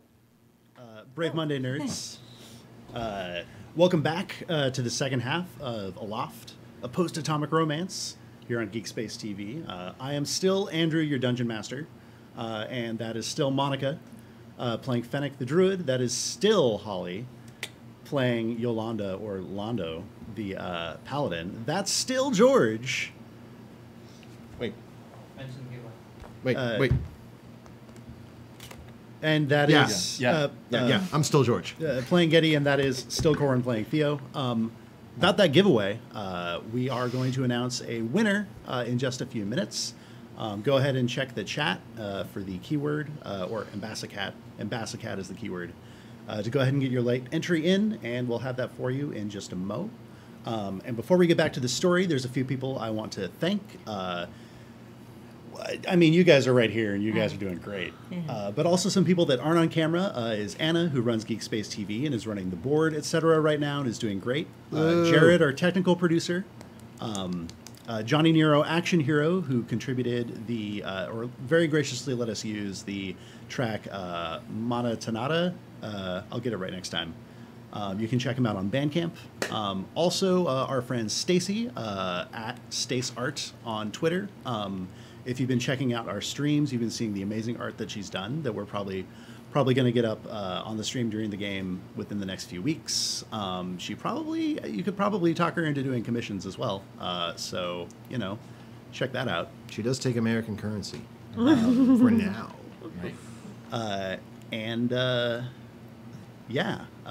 There will be more people to thank later. But this thing is definitely a labor of love for the community, and we're all happy to be a part of it. Or I'm happy to be a part of it. They have all professed that they are. Is it okay if I say that for everybody? Yeah. I don't think you should speak for me, really. Okay. All right. Thank you. I'm happy to be here. Woo! I'm happy to be here. Lysander wins. Lysander wins? Yes, Lysander Gustav. Congratulations, Lysander. Enjoy that shirt because it's dope. Because those shirts are really dope. So I am happy to be here in Aloft, a post-atomic RPG. Stick to the script. Stick to the script. That's right, George. You're here. To come back to us. So in the first half, the crew of the airship Calamity Jane returned from Keystone to Hill City with their haul of treasure and a curious cat, kitten almost, who is the ambassador to the psychic beast lord of Keystone, who is also another cat. And where we just left off is back at the lodge, which is the hangout and gathering point for the rangers. That is to say, the woodsmen and trackers and hunters and pathfinders of Hill City. So you roll in. Is Fennec come with? Is Fennec To the lodge? To the lodge, yeah. Yeah. Yeah. Do non-rangers hang out at the lodge very much? Non-rangers do not, but woods people do. And with the cat. Yeah, and Fennec, I'm pretty sure Fennec is enough of a woods people and is known by the ranger community well enough that you stop by all the time. Maybe not all the time, but you have no problem when you do stop by. Okay. The Edie Sedgwick of the ranger community. Fun line. Also, It's for your Andy Warhol fans out there. That's Oh. but yeah, so you roll in. So the other rangers are not shocked that Fennec, who is a creature of the wild herself, Exactly. is there. Yeah. But so like you come in, Theo. Fennec walks in, Fennec, and like the cat steps in front of both of you, and they all. And Rose speaks up. Who's your friend? This is the cat ambassador from the city we just visited. Keystone. And she stops for a second. And as she stops for a second, So Rose, the senior ranger, is Theo's mentor. So talk a little bit about Rose. What's she look like, and what's her affect? So Rose is mid-60s, very rough and tumble. She's been working in this environment since before the war, so she's spent her entire life in the woods, and it kind of shows and smells. But she's totally comfortable with who she is. She's slowed down in her older age, as happens, which is why she's not out doing the things as often. But she's still very much involved in the education of new rangers. Right on. Is she the one who taught you how to range? She, in fact, is. Oh, wait, we established that Yes. she's your mentor. That makes Yes. sense. And I guess I was going to ask is, does she hunt with a rifle or with a bow? But I'm guessing you had to learn your archery She taught me the archery, and specifically she taught me that the theory behind why we're using bows instead of using guns when guns are easily available is guns are loud, and it's our job not to be loud. So we just like to keep things a little on the quieter side when we're running around doing our rangery thing, and leave the big explosions to the sheriff's department. Nice. Right on. And a little bit more about Rose is that before the war she was in conservation. Yes. Yes. She was, in fact, a national park ranger. Yeah. And that your drone companion, Peregrine, used to be hers Yeah. because it was originally built to do wildlife observation Yeah. in national park settings. So, yeah. And I just happened to have an aptitude with working with Peregrine, so So you were the protege that got Peregrine passed on yeah, to. You have responsibility for this bird, I do. this metal bird. Cool. So she waves you all. She stops at that explanation of who the cat is and says, well, where is people? No people, and this is something that we really need to talk about, is we need to make sure that all of the rangers know that, functionally speaking, any animal with these little balls or ossicones on their heads are functionally sentient. And also, we have a partnership with them. Yeah, so we should not be hunting. We need to keep an eye out for any creature that has these ossicones because they're technically our partners now, and we need to not be shooting them all the time. So the other four rangers at the table with Rose are watching you and like haven't touched their drinks or the maps they were working on. And Rose pats the nearest one on the shoulder and says, y'all continue without me. And she gets up with her goblet and gestures you all towards the circle of chairs in front of the fireplace and sits down. And the cat just hops up on the plushest, like, high-backed chair. Because it's a mismatch of chairs. Yeah. Pulled in from all over town. Like the purple high-backed chair and just settles on in. This is the chair where if a ranger picked it, the other rangers would make fun of that ranger for Yeah. being a candy ass. But at the same time, it's Rose. Yeah. So Rose can do whatever she wants. Oh, the cat is sitting on Oh, it. the cat is sitting on it. Yeah. Okay. Yeah. Candy ass cat. Candy ass cat. Yeah. Which I assume means like being very soft and sweet. If it turns Yeah. out that that's a terrible slur, we're going to check it before next week. Aww. Yeah, cat sits, Rose. Just gonna pull out the smartphone and just start immediately checking. Yeah, let's Yeah. go to Urban Dictionary right now. Salutes the cat with her cup. And like, all right.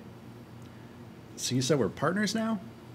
I would go more with allies, where they allowed us to take some stuff and we agreed not to kill them, and we're going to do them a favor down the road. When you say, and we agreed not to kill them, the cat, like,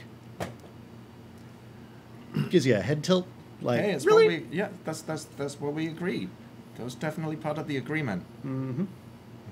I think the cat remembers it more as like they didn't kill us. Maybe.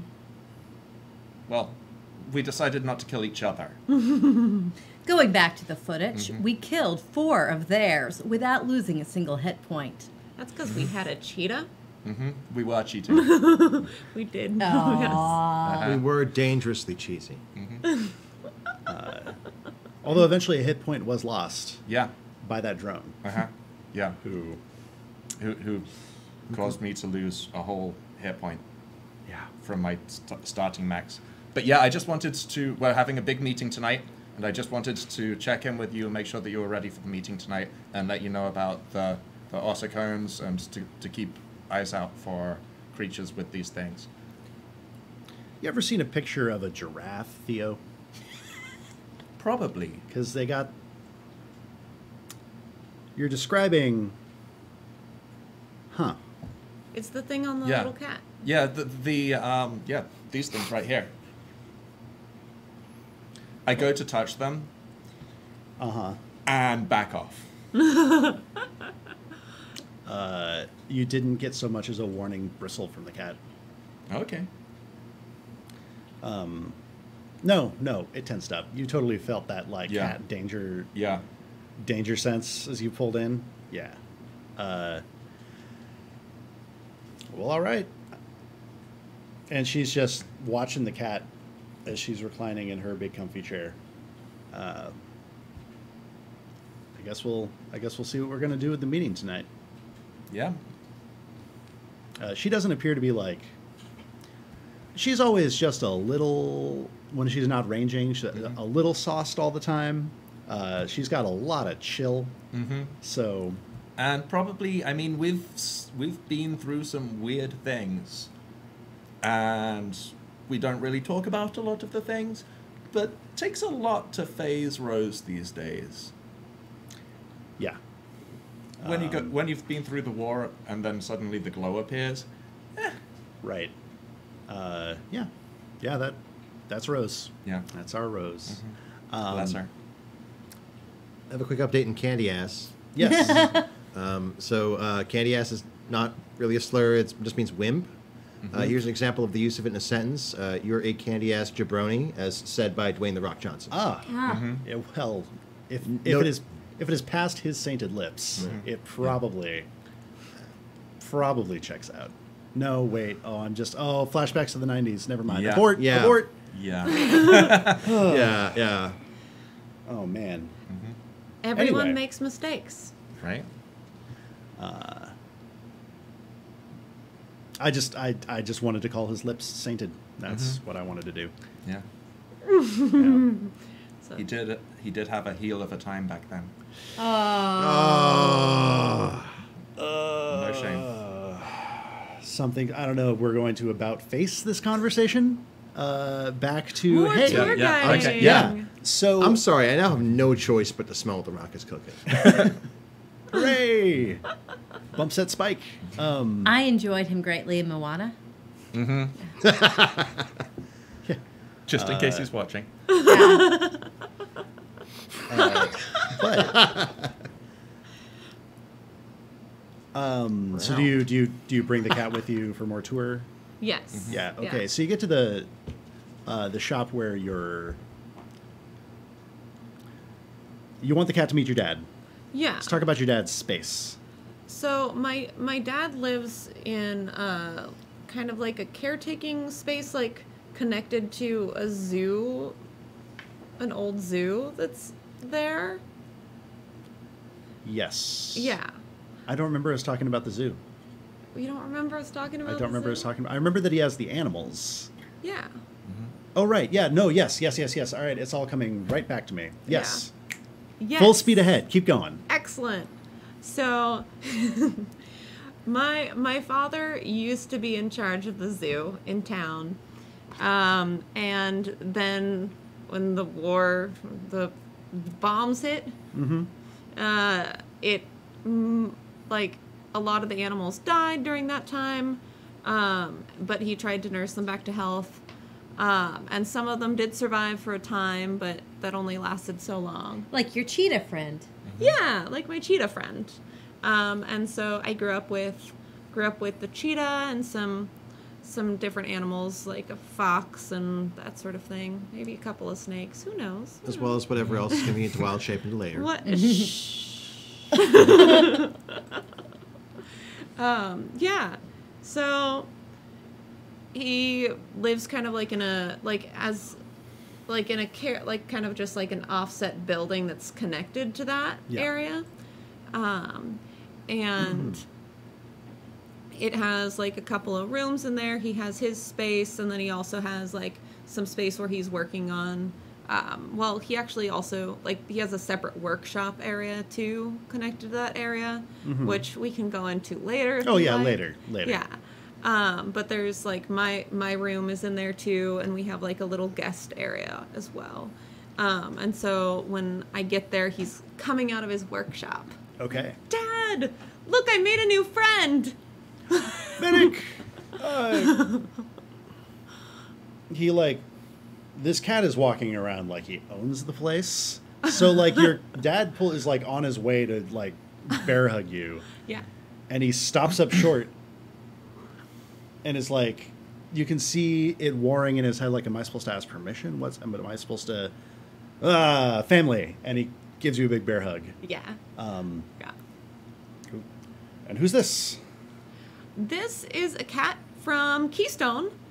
We have it's a whole city of sentient animals, and it's ruled by a queen that's like this cat, but bigger, like a panther. And he looks awkwardly over at the big cat stuffed piece. And then looks like back that. at the cat like, I hope... His eyes say, like, I hope you didn't see. And then you... Like that. And he's like, a sheepish, like, caught me. Look. Does it have a name? So far, the cat hasn't given us a name. The cat is a he. May or may not be Prince of the Cats. We're not sure. But the cat is the ambassador for the town. And doesn't like catnip, but does like fish. Then he... Do we have any fish? We might. And he hunkers down to greet the cat and says, Your Eminence, it is very... And he's holding out his hand, and the cat, like, does one of these, and then, like, pushes his hand down a couple times to, like, initiate the shake. Perfect. And then turns around and walks out. The cat does? The cat does. The cat walks out. Okay. So, Dad, is there a space that we could have for the cat to stay around here while we're in town? Or do you think there'd be a better place in town for the cat to stay? Said he's an ambassador of Keystone. Yeah. Possibly the prince of the animals that drove all the people out of Keystone. I'm just worried of what people will think if the cat's staying here. But, Dad, you take in all isolated animals, and if anything's going wrong, there's always a space for them here. I thought you wouldn't care what people would think about that. Throw a charisma-related skill at me. Persuasion, perhaps. Yeah. Plus girl tears. Plus tears. Guilt Oh, trip. yeah. Roll with advantage for Oh, guilt good. trip. For Daddy's daughter's little tears. girl. Let's see. Does this have advantage? Yeah, That is this 16. Is with advantage.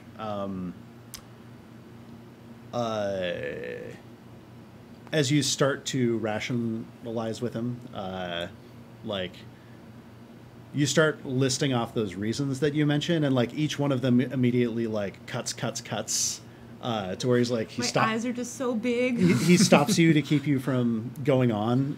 Of course, wherever you can find room. We have, the the guest bed we can pull out, all sorts of bedding. I will leave it up to you. Thank you so much. Cat, you can stay here. I'll show you. Or The cat later. is gone. Okay. That cat's out the door. Cool. So I'm gonna set up a cat space, and then, like, chat with my dad and check in before going to the council tonight. I don't think the cat loves Fennec back. No, Fennec's just not getting it. Oh. Nah. Fennec doesn't care. It's like those old Looney Tune cartoons. Like, every time the cat sees Fennec, Fennec's head just turns into like a giant lollipop to indicate the word sucker. Fennec has a type. Ew. Oh, she can change shape. Oh. That's not what I meant. Oh! You people. Just keeps going back to the same Humans kind of are cat. terrible. I hate humans. So moving on to the council meeting. It is requested that you all attend. The other crew members are expected to be seeing to the ship and doing maintenance and stuff like that. So the council meetings are... This isn't a whole town meeting or a town hall. This is sort of closed chambers with the mayor and his... the people that like he has decided are the most important and should be coming to council meetings. So the sheriff is there, Rose is there, Grandma Gaia is there. Grandma Gaia is always invited, but shows up about a third of the time to these, which you haven't ever been to any, but she always tells you about the ones she did and did not go to. This is animal related. Yes. It's important. And a few other people like Griller, the town blacksmith, and the deputy mayor, and the sky captain, Captain Perry, who was the one who crashed his ship into your town a year ago, and then gave it to you to fix, and then taught you how to fly it. And in this case, the council meetings aren't always in the same place. All these people don't fit in the mayor's office because the mayor's office doesn't need to be this big, so it's not. And tonight he has actually it's in his living room. His family has a farm not very far past the walls outside of town, and so he has two grown children, and they're sort of hosting.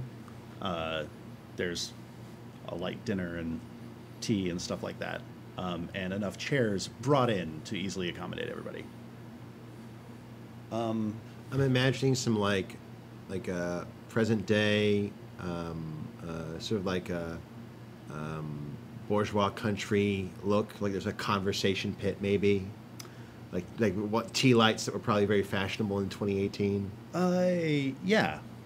Kind of that rustic Instagram look, except it's been sitting around now for 40 years. Right. It's the photograph hasn't yellowed. The place is yellowed. Yeah. There's a live, laugh, love made out of wrought iron on one of the walls.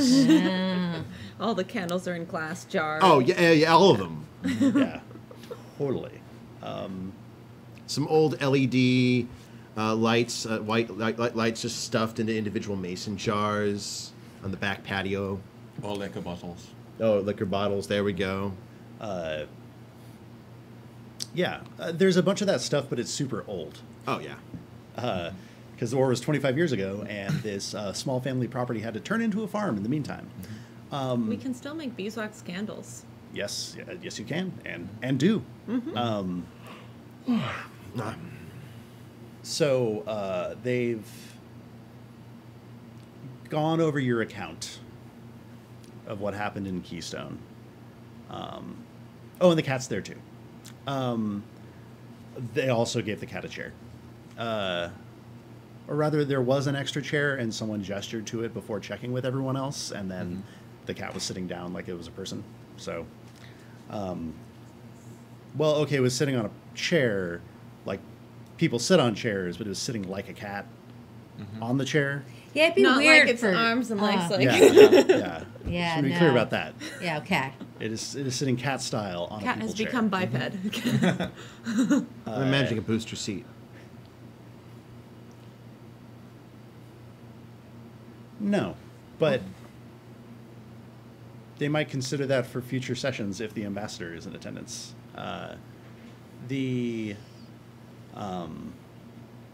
So they've taken your account of everything that had happened over in Keystone.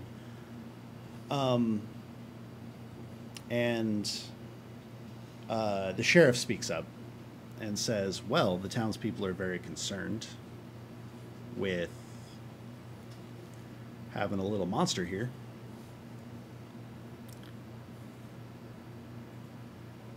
That's something to consider. We haven't heard a peep out of it, have we? Everyone's like, no. No, we haven't heard anything. But he seems to understand us. Just doesn't talk back. Grandma Gaia speaks up and says, well, maybe we're just not listening right. Or maybe as soon as he's ready to say something, we'll know. And she winks across the circle, like airily.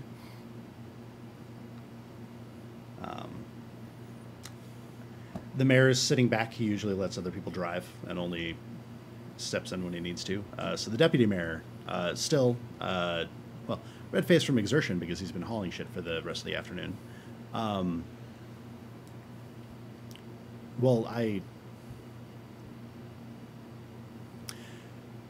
don't think we can keep it here. Why not, Pat? We have too many people from Keystone here. Tell me about it. Fair. I think some idiot's gonna take it into their head to get revenge on... Well, I mean, the bears and wolves, they're all the way over in Keystone, but this cat's right here. It's a very fair point, and we don't even know what it wants. I look at the cat, and quite frankly, at this point, knowing what you want is a very important consideration. The cat gets out of its chair. It pads over to the bay window at the front of the house, which even has most of its original glass in it, and sits up in the sill and stares off towards town. And then it lifts up one of its paws and scratches at the glass a little, and you see that it's actually pointing at... you can see in the distance, sun's down, but you can see the silhouette of the Calamity Jane. Cat's... Well, Pat. I turn and look at Finnick. Well, Getty, if you're comfortable with this, since you're the one who was most affected by the Keystone tragedy in our crew, I wouldn't mind keeping the cat on the Calamity Jane. Well, it's not a question of what's comfortable. The supplies that are still in Keystone are too important for the town for us to abandon. Mm-hmm. And although I have written a basic tactical analysis, and I predict that based upon, say, half strength of the militia with the small arms we have, I'm not impressed by what we saw in Keystone. I'll leave it at that. I look back at the cat and give it another hard look. Turns and meets your look. But it's actually returning the hard look expression. It's not... Oh, It's not stone facing you. Trying to stare back at me? It's meeting your gaze. At some point, you're going to have to meet us halfway. I think we need a translator. Fennec? Mm-hmm.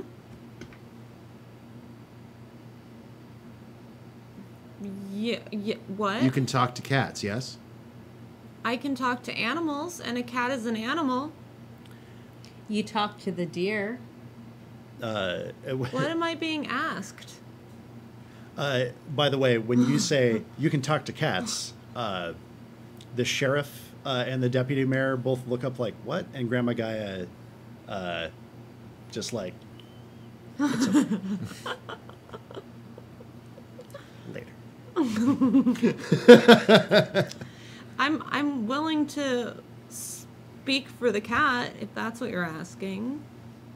And I could be the bodyguard for the cat. I could be personal. What do you call that? Bodyguard? Retainer, I believe, is the word you're Okay, looking for. yeah, I can do that. Well, the critical question is, what do they want? We don't have an answer to that. If we don't have an answer to that, we don't know what to do. When I've tried speaking to the cat in an animal tongue, the cat didn't speak any more than usual. As in, not at all. So how about it, Cat? Cat pads over to where you're sitting, if you're sitting.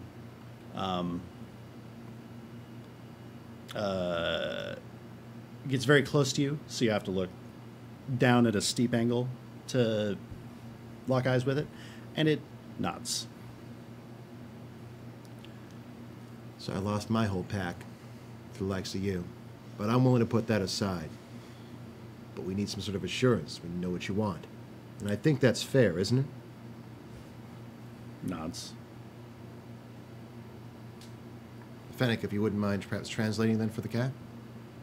Okay, I'll speak with animals. All right. So,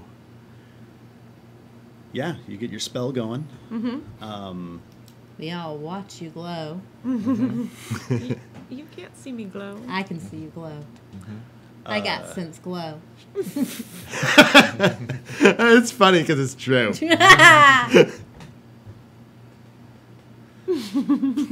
All right. So you cast that spell. The cat cocks his head and is waiting for you to say something. These kind people would like to know what you're doing here and how we can work together. Are you sitting? I've been sitting on the floor, Okay. like near the cat. The cat gets up into your lap Okay. and gets up in your face and puts its paws like on your shoulders and leans in real close. And then it feels like it's getting closer than physically possible, and its eyes bore into yours, and you're in another place. This is perfect. And you're watching. This is not perfect. You're watching a memory play out. From this cat's perspective, where it was hiding under a discarded pew in that church in Keystone, as you all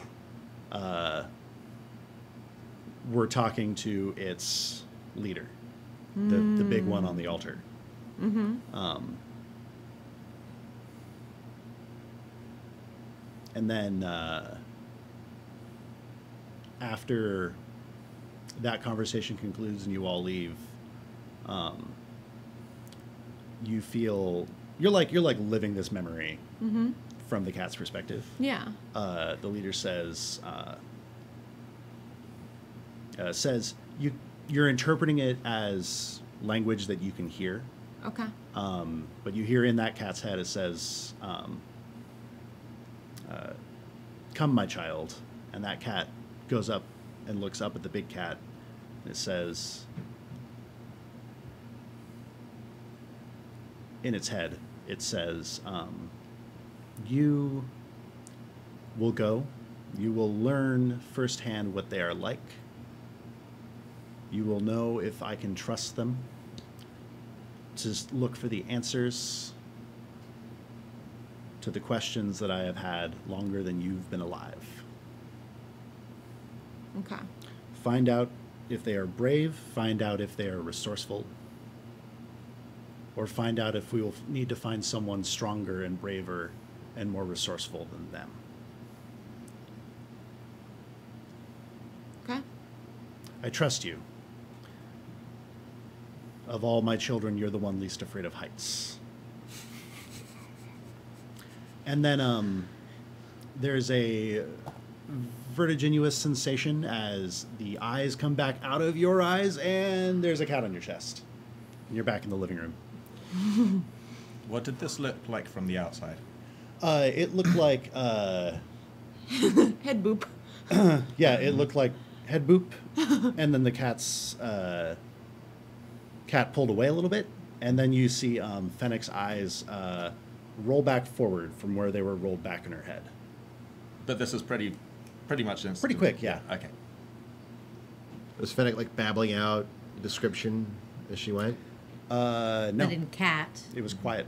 she just meows. Catanese.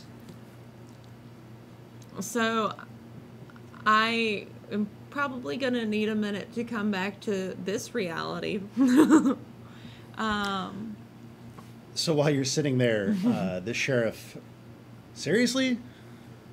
She can talk to animals? And Grandma Gaia reaches over and pats the sheriff's knee and says, "Not now, dear."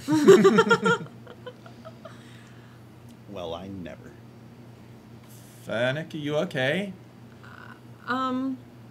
Yes, do you want... I saw in the cat's mind, and do you want to know what I saw? Yeah. Yes. Yeah. Take a moment.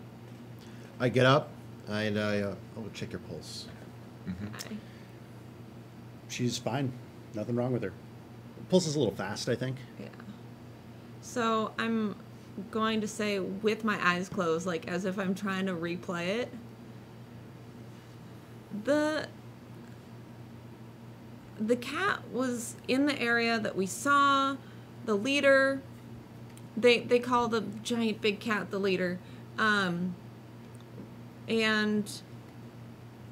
was called to the leader, and the cat is supposed to like pay attention to us and learn what we're like, and find out if we're brave and resourceful and strong, or if they need to find somebody else for that.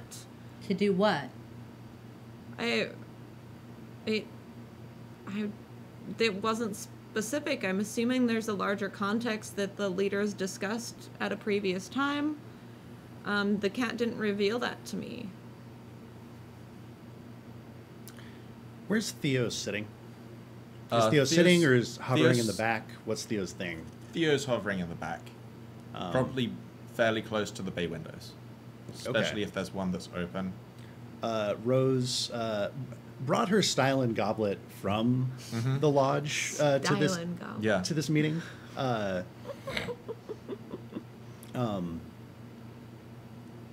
And sort of saunters over your way and leans in. There's wine on her breath. Theo, this shit is dope.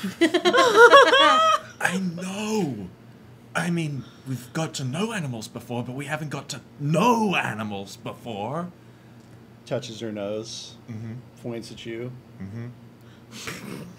and just so glad that she could have shared her enthusiasm, wanders back to her chair. Then there is a sound of a small crash, as while you were talking, the cat had scooted away, and there's a bookshelf with some bins on the shelves, and it knocked over the bottom one, and it has children's toys in it.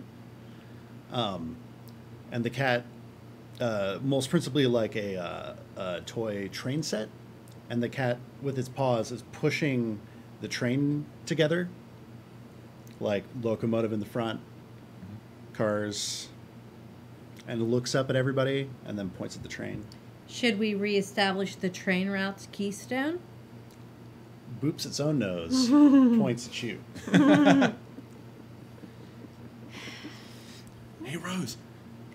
He just did the same thing you did. And in a whisper that carries back across the room, I know! I like this guy.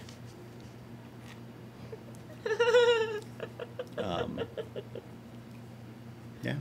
Well, I guess that's the question before the council. The first request of the current citizens of Keystone is that we reestablish the railway line. I guess it couldn't hurt. Finally, the mayor speaks up. From where he's been hanging so far back, he's like in the kitchen. And had been occasionally coming back out with like the pitcher of tea to refill and stuff like that. He's like hosting. He's bustling about and doing that. He says it couldn't hurt. I don't think.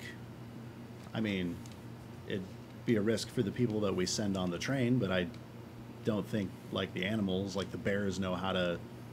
And then he looks over at Getty. He's like, the bears don't know how to work the train, do they? Are we asking for an honest assessment of what we're really dealing with in terms of these animals? I assumed. I'd rate them at about a human intelligence. Let me be clear here. They know what drapes are. They know what doors are. In terms of complicated mechanics or machinery, I don't know, but I do know this. They read. But they don't have thumbs. They don't We have thumbs. saw no primates or other handy animals. I didn't notice There any. might be raccoons or possums, though. Raccoons might do it. There was a marmot. We did see a marmot. That's right. I don't know if they have any raccoons. A raccoon could probably drive the train. If it No, was I sitting, really want to see that. Oh, yeah, yeah. Honestly, I kind of want Bandit raccoon. driving more a train. Honestly, I Raccoon kind of want. bandit and the train. I want the raccoon more than I want the cat. Oh man, if only I'd thought of that. It's all right. It's a big world. There could be more weird animals in it. Ship cat. So, Mayor says, "All right, fine, I'll do it. I'll take the train over." The mayor? Yeah. The mayor says that. Yeah. Wendell, that's a bit gutsy.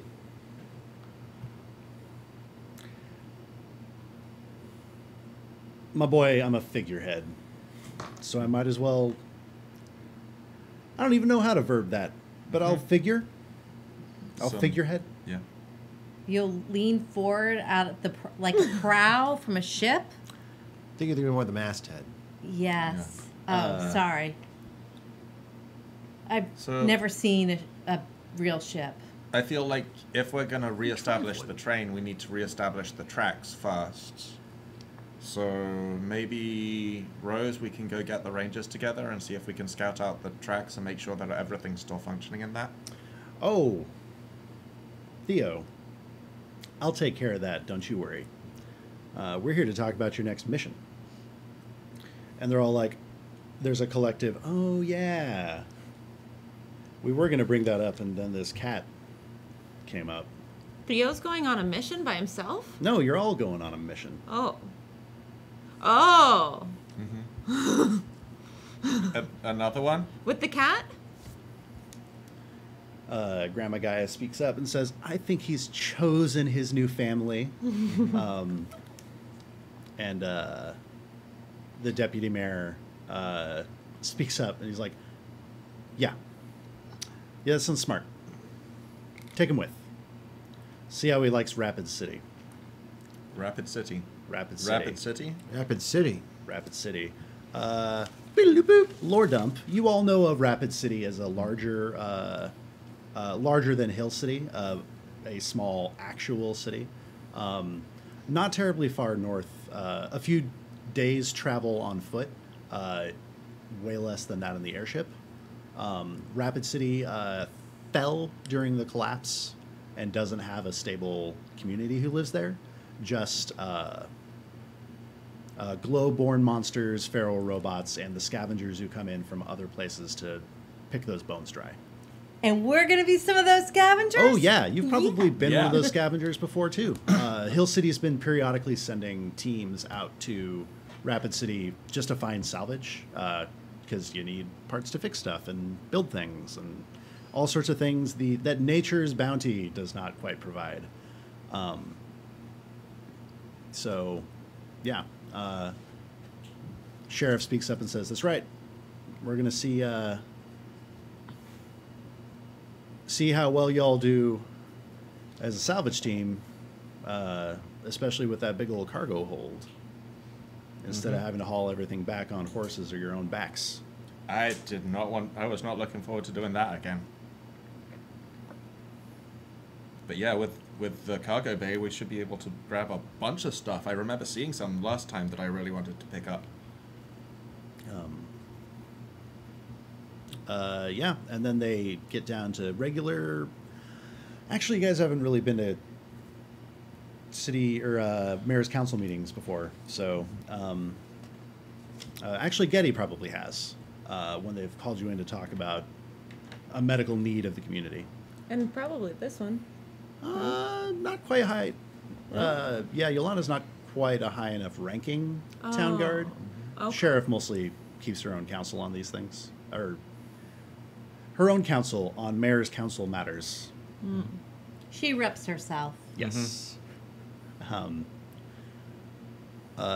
So they break it down for you. The mission is you guys are being sent to Rapid City. You are being asked to, one, scout the path on the way there. There are regular routes that the Rangers have, trails that the Rangers have blazed to make the on-foot salvage runs easier. But every season or every year, the Rangers have to go check those again to see if they're still safe. So see what you can do from the air in terms of scouting the path for the next, run that doesn't have an airship. 2, assess possible landing sites for your airship in Rapid City. And 3, see how much cool stuff you can bring back for the good of the town.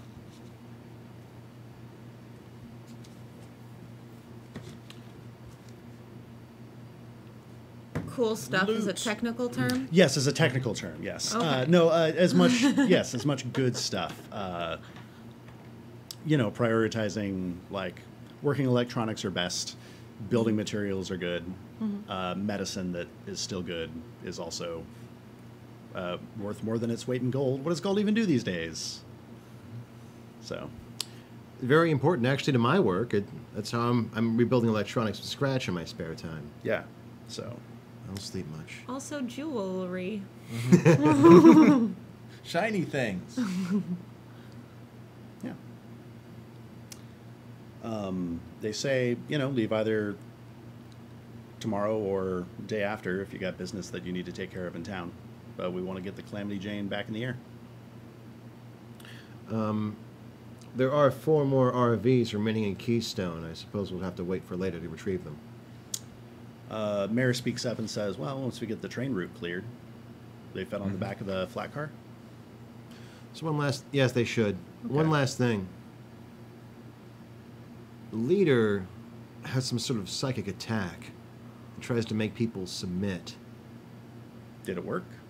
It didn't work on us, but it got close. All of us, those of us who were affected reported feeling something. You probably shouldn't go alone or be alone around the leader. Sheriff speaks up, says he's not going alone.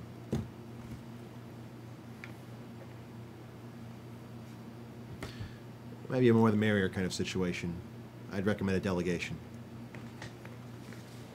We'll put one together. But, is what the sheriff says. The mayor picks up and says,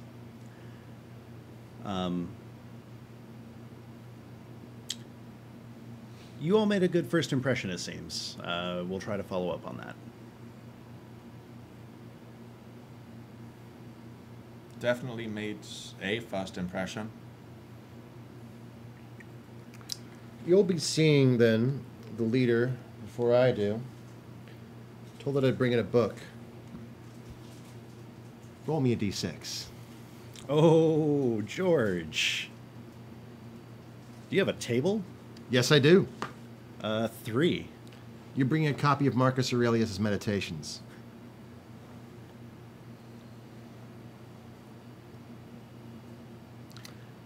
All right. See, now I have to go look up some of Marcus Aurelius' meditations, which no, I have not. If you haven't, you Read really yet. should. It's great. Just so, like, next time you meet the cat, it can drop some Aurelius on you. So good. What a gift, George. Thank you. That's kind of it for that council meeting.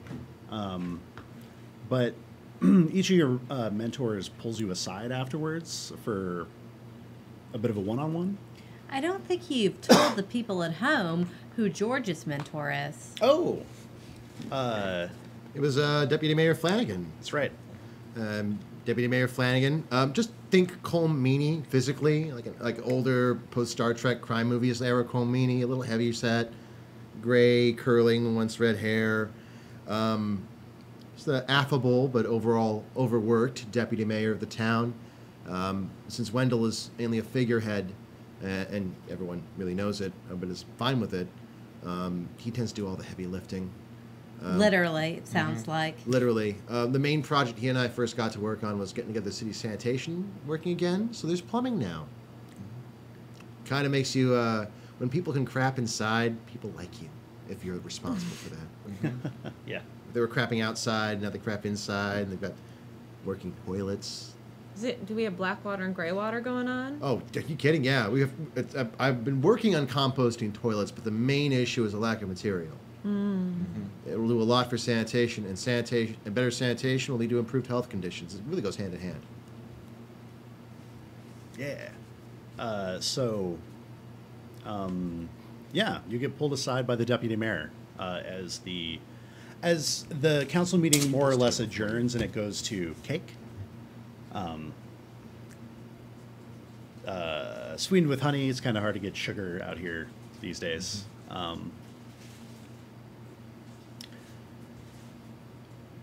Doctor, he says over his plate of cake. So, I've been meaning to ask. Actually, remember that whole thing I said about your mentors pulling you aside for one-on-ones? Mm-hmm. That was planned for next time, not for this time. So, it's okay. Hey, I didn't have a follow-up for that. So, what are your guys' thoughts vis-a-vis when you depart? Well, I'm very interested in Getty's results of the dissection of the deer head. Is that on Getty's to-do? That most certainly is.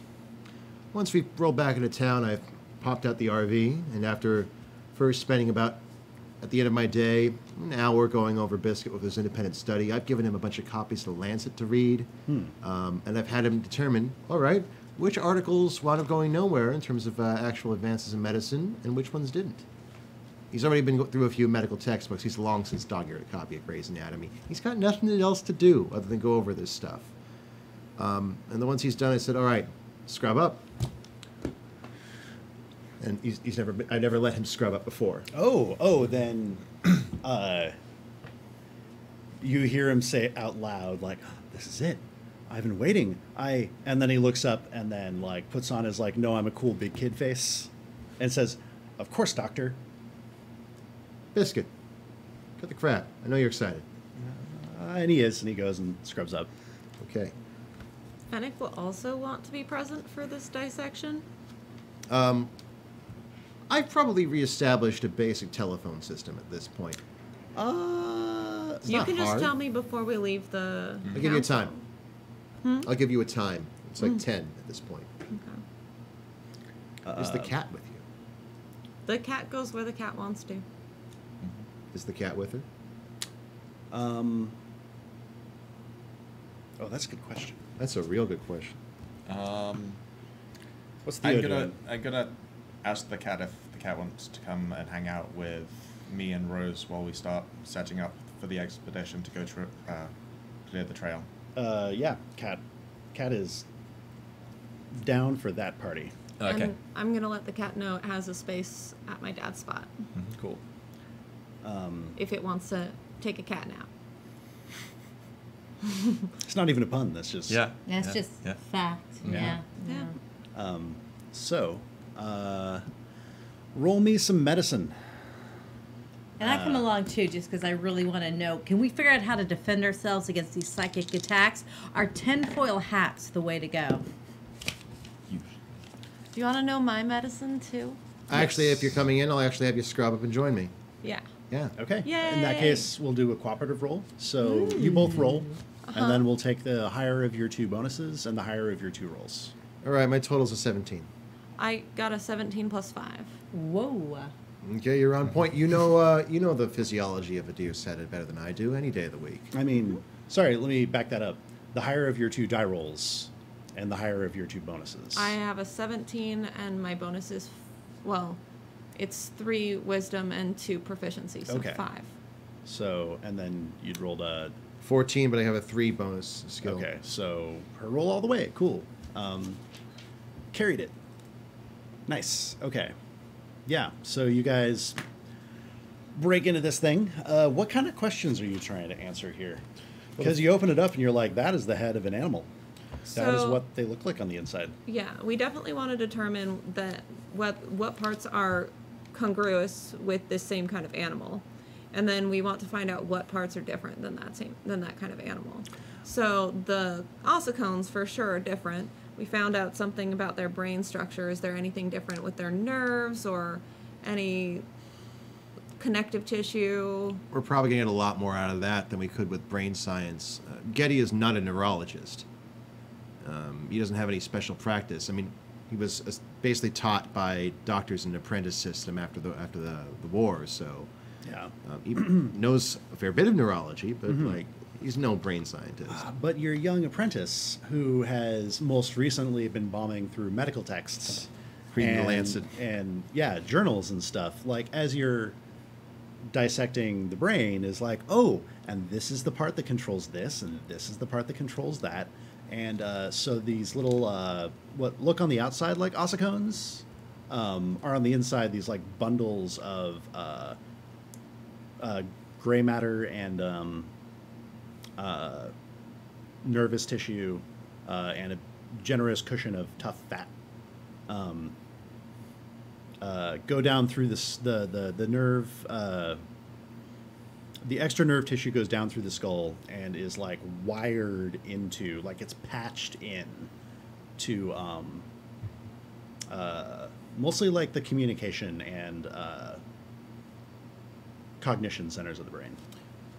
So It doesn't look like this thing has direct control. Like it's not plugged into any motor functions or autonomic functions. What about emotions or stress? Like perennial? Yeah, I don't think a deer brain has like a whole lot of different structures for that. It's but not yeah, like just it's not plugged like into... upgraded brain. No, the brain is very much a deer brain. Okay. No, it is a because you're a leather worker. You have seen a deer's brain before. Also, my dad sometimes dissects dead animals. Takes out the insides and puts other stuff in there. It looks like a off the shelf regular deer brain, but it has these extra structures grafted into it. Mm-hmm. So it's regular brain plus extra, but the parts of the brain itself are unchanged. Okay. So it's like upgraded deer brain. It's got like some aftermarket mods on it. Yeah. Okay. Maybe a spoiler. I suppose the Not like a new, like it's not a new skill. It's not a new. Like it's like adding to something that's already in the brain. It's not creating a new space in the brain. Yeah. A decentralized nervous system is seen in nature. I suppose the big concern I would have looking at this is this a parasitic form of life attached to it, or is it one? And my cursory exam last session, I said that was not the case. It appeared to be that they were growing together. Now that I have more time to look at it. It looks like the connection reminds you of a parasitic structure, but like this is all this tissue is locally sourced, locally grown, like the deer grew these itself. You don't find anything completely foreign at all. It wasn't like it didn't get hit with a spore And there's no like secret spore at the center of this. It's like this deer just one day grew these extra structures. It's like growing a baby. It's hard to determine. And other parasites. Wow. Babies are good. until they burst out of I your was a body. baby once. No. Monica is lying. Monica was never a baby, was never a child. Monica sprung fully formed from the head of Zeus. Yeah. I love this mythology. Hashtag Monica Facts. Drop them in the chat.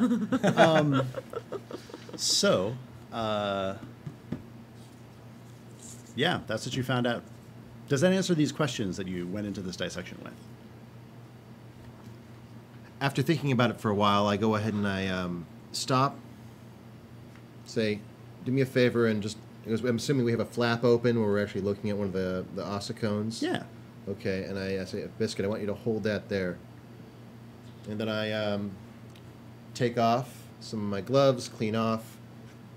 Then I pull up my UI for my nanomachines. Uh-huh. And then start scrolling through blueprints and diagrams. I'm assuming this is where I'm getting my more advanced spells, but really it's blueprints and diagrams from nanomachines I haven't built yet. Mm-hmm. And I start looking at some of the psychoreactive machines for affecting thoughts and affecting minds. So I want to paint the picture. So like, in your vision, you're pulling up like a holographic like information display. Other people can't see that.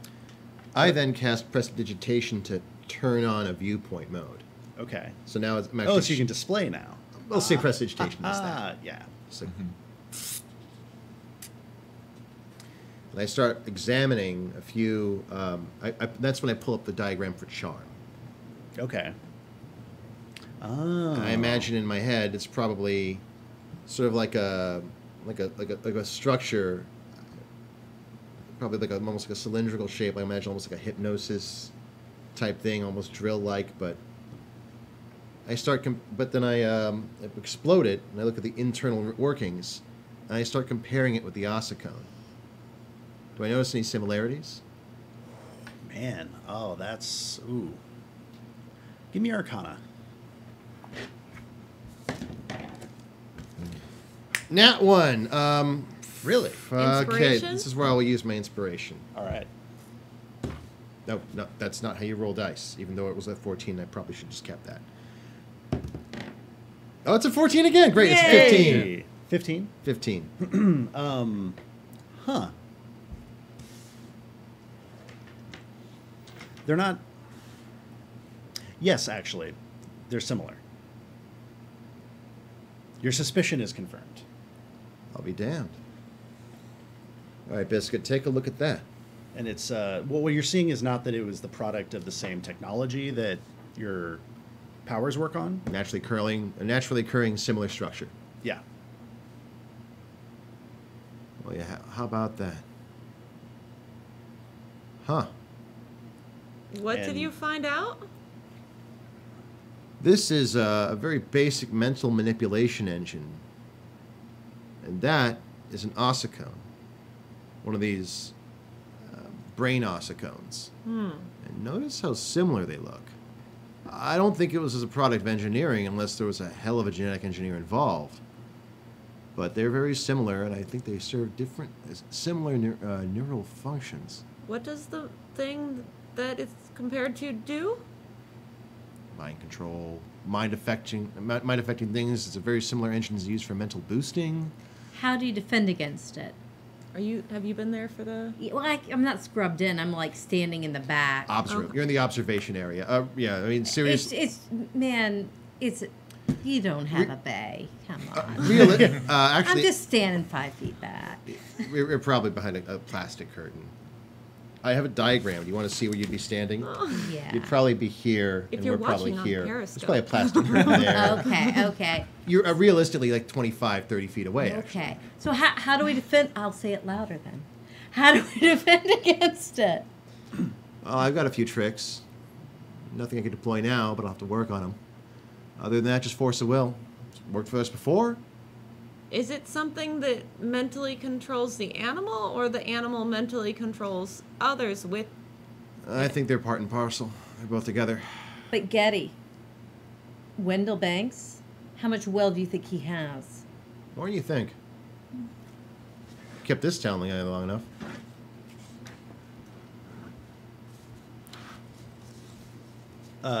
Yeah, I was going to say a little bit ago that when you were staring at your projection of comparing the two, and saying, well, will you look at that?